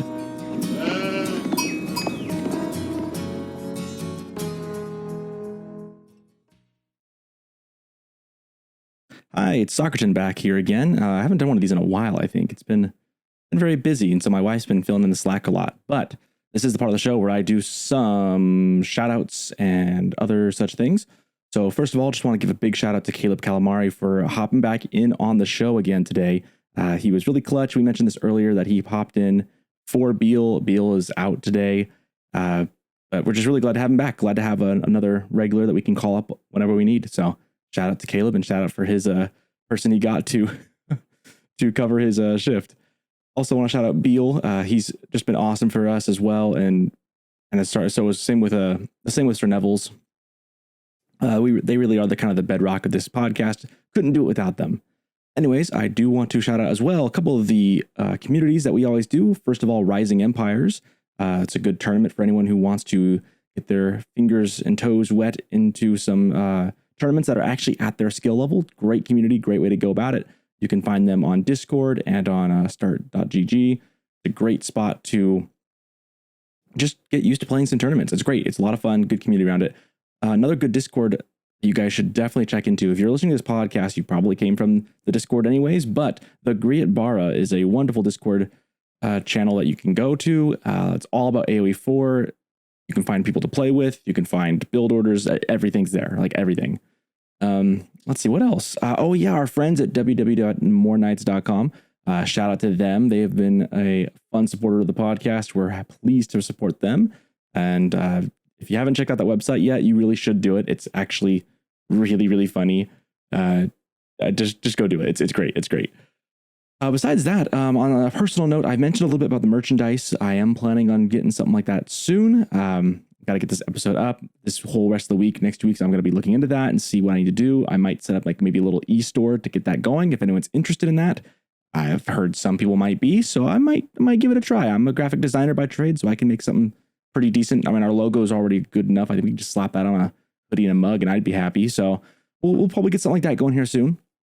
Besides that, I mentioned this earlier in this episode as well, but people have been asking us to get people on the podcast, and I am going to work on it. I've heard, even just since recording, I've heard more people say, hey, we've got some people who might be interested.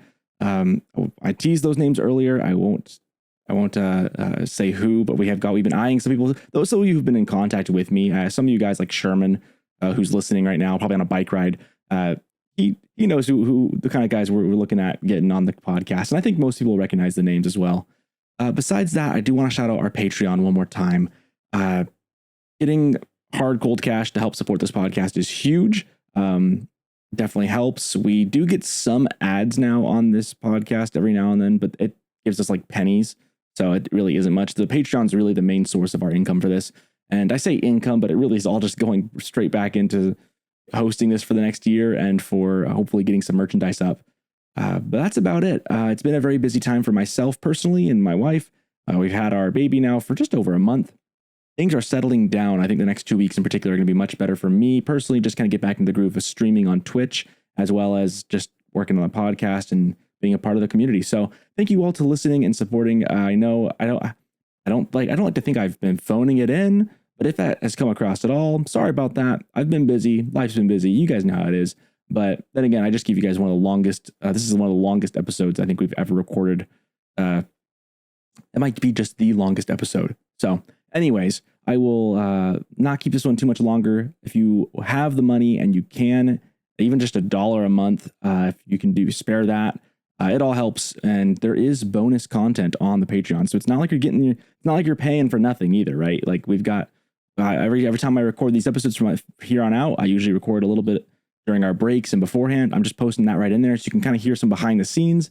I'll be posting just more things as we go. There will be continually more content on that. So hey, for just a little bit, a pocket change a month, you could get access to all the goodies behind the scenes. So, and then you'll know also that you've been a big proud supporter of this awesome podcast, which I have heard that some people say that this is one of the best video game podcasts they've ever had and listened to. So, people have been saying stuff. So but you guys know, you guys have been listening. So thank you so much again. And I will get you guys right back to the Extra Sheep.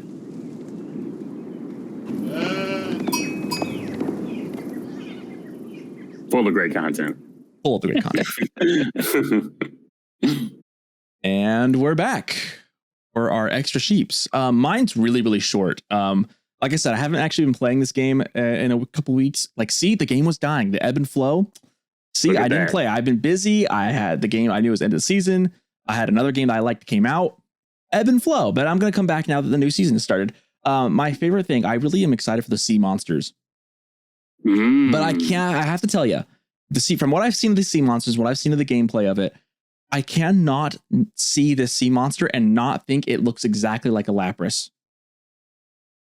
Oh, Pokemon? A Pokemon, yeah. You cannot tell me that is not based off a Lapras. I'm sorry. That is it 100%. Oh, I gotta actually Google this now. I'll post a picture. I'll post a picture on both the Patreon and on some of the Discords of this. But Lapras next to, I'll Photoshop a Lapras next to the Age this Empires. Is 112% a Lapras. It's a Lapras, dude. It's a Lapras. Oh, they actually. Oh yeah, this Pokemon slaps though. This is a good one. Oh, it's a good one. It's a good water Pokemon. Yeah, Misty rides one, I think.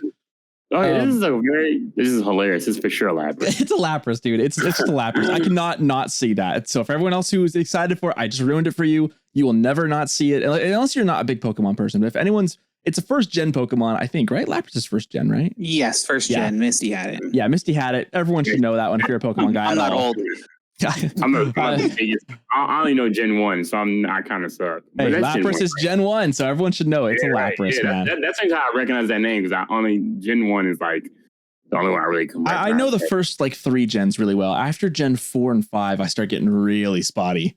I kind of grew out of the games at that point, but that's my Extra Sheep. Really short, not actually very on topic, but it does look like a Lapras, man. It's a Lapras. Good. Now I'm trying to compare the two. I'm going to put it up to him. I'll have to put up a picture, compare and contrast picture.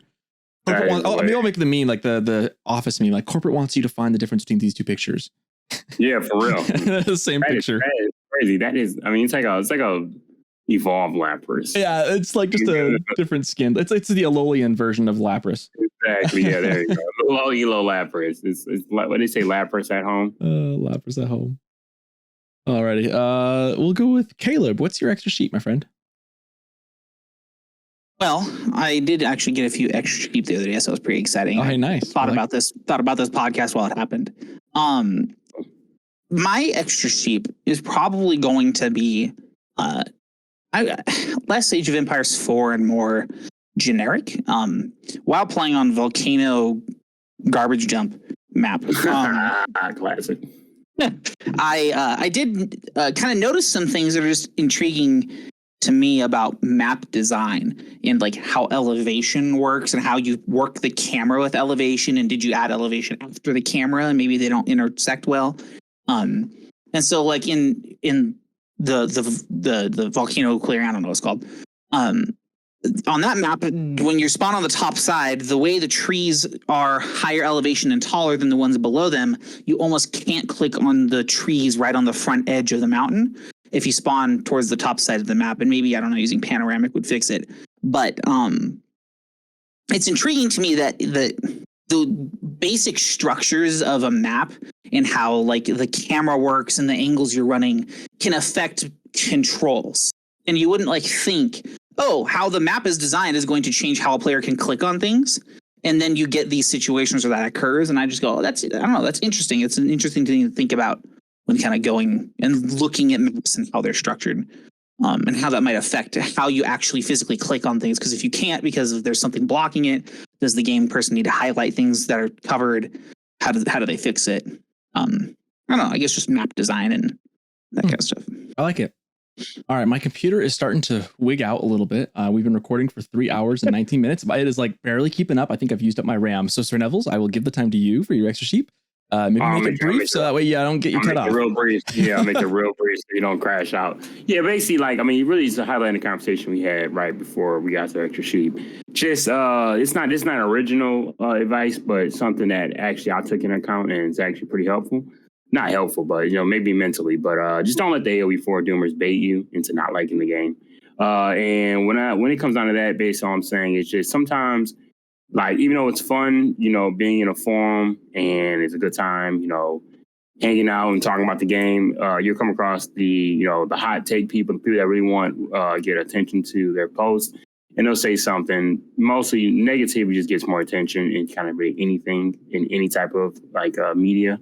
You know, drama is always more interesting to watch than, you know, it just doesn't matter. That they're kind of baiting you a little bit. They want to get a conversation started, so they're going to bait you in, and they're going to exaggerate things and make them seem like they're a lot more common or a lot more present than what it is. So, like, basically my extra sheep is, I got it from BC's video. He just said, just don't kind of take a break from these forums every now and then, because these forums will have you thinking that something that is not as front and center is front and center.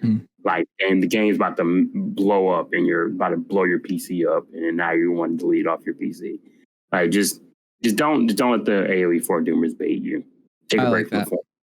You know, I'm going to expand on that. I'm going to hop on a soapbox really quick. I know my computer is starting to really wig out, but it'll stay alive for this. It's like, come on, you said you were going to be done, Socerton.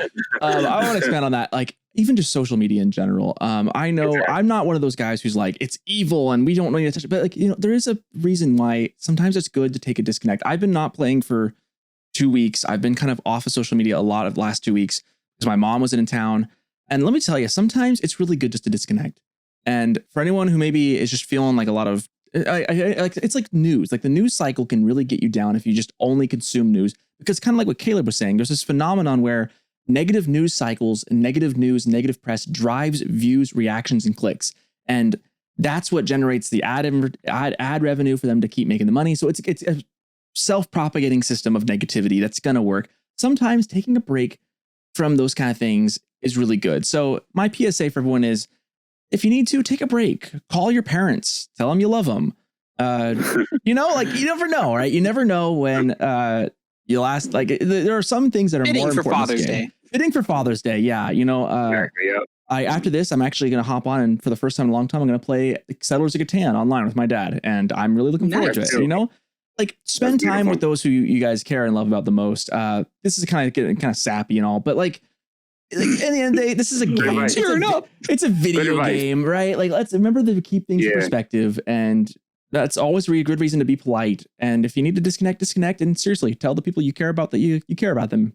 So good for the soul. Good for the soul. Good for the soul. It's a Sunday, right? There's your little religious sermon on the couch. There you go. Beautiful. Socerton, Nevels, I have something to tell you. Yeah. Oh no. Uh-oh. I appreciate you guys. Oh, well, thank you, Caleb. I appreciate you as well. You popped in out of nowhere. Sir Nevels is always here. I'm getting emotional. Always ready to go. I'm always down, man. Always great talking to you, gents, man. What a beautiful day. And to all of our listeners, again, thank you guys for. I love hearing the good feedback. So keep it coming. It really strokes my ego. My whole self-esteem is based on this podcast now. Just kidding. I'm just kidding. But pretty much me too. Yep. That's me too. No negative feedback. Really say. No, I literally cannot handle it. No, thank you guys so much. This has been our longest episode to date, I think, by far. We keep doing that. We keep going longer and longer. One day we're gonna have like just a 24-hour episode, and it's gonna be just. Let's go. It's gonna be terrible. We could probably do it too. That's the problem. Oh, we could. All right. Well, you've been listening to The Extra Sheep, the unofficial Age Empires 4 podcast, hosted by Sir Nevels, CalerbCalamari, and myself, Socerton. Thank you all for listening, and we'll catch you guys in 2 weeks. Au revoir.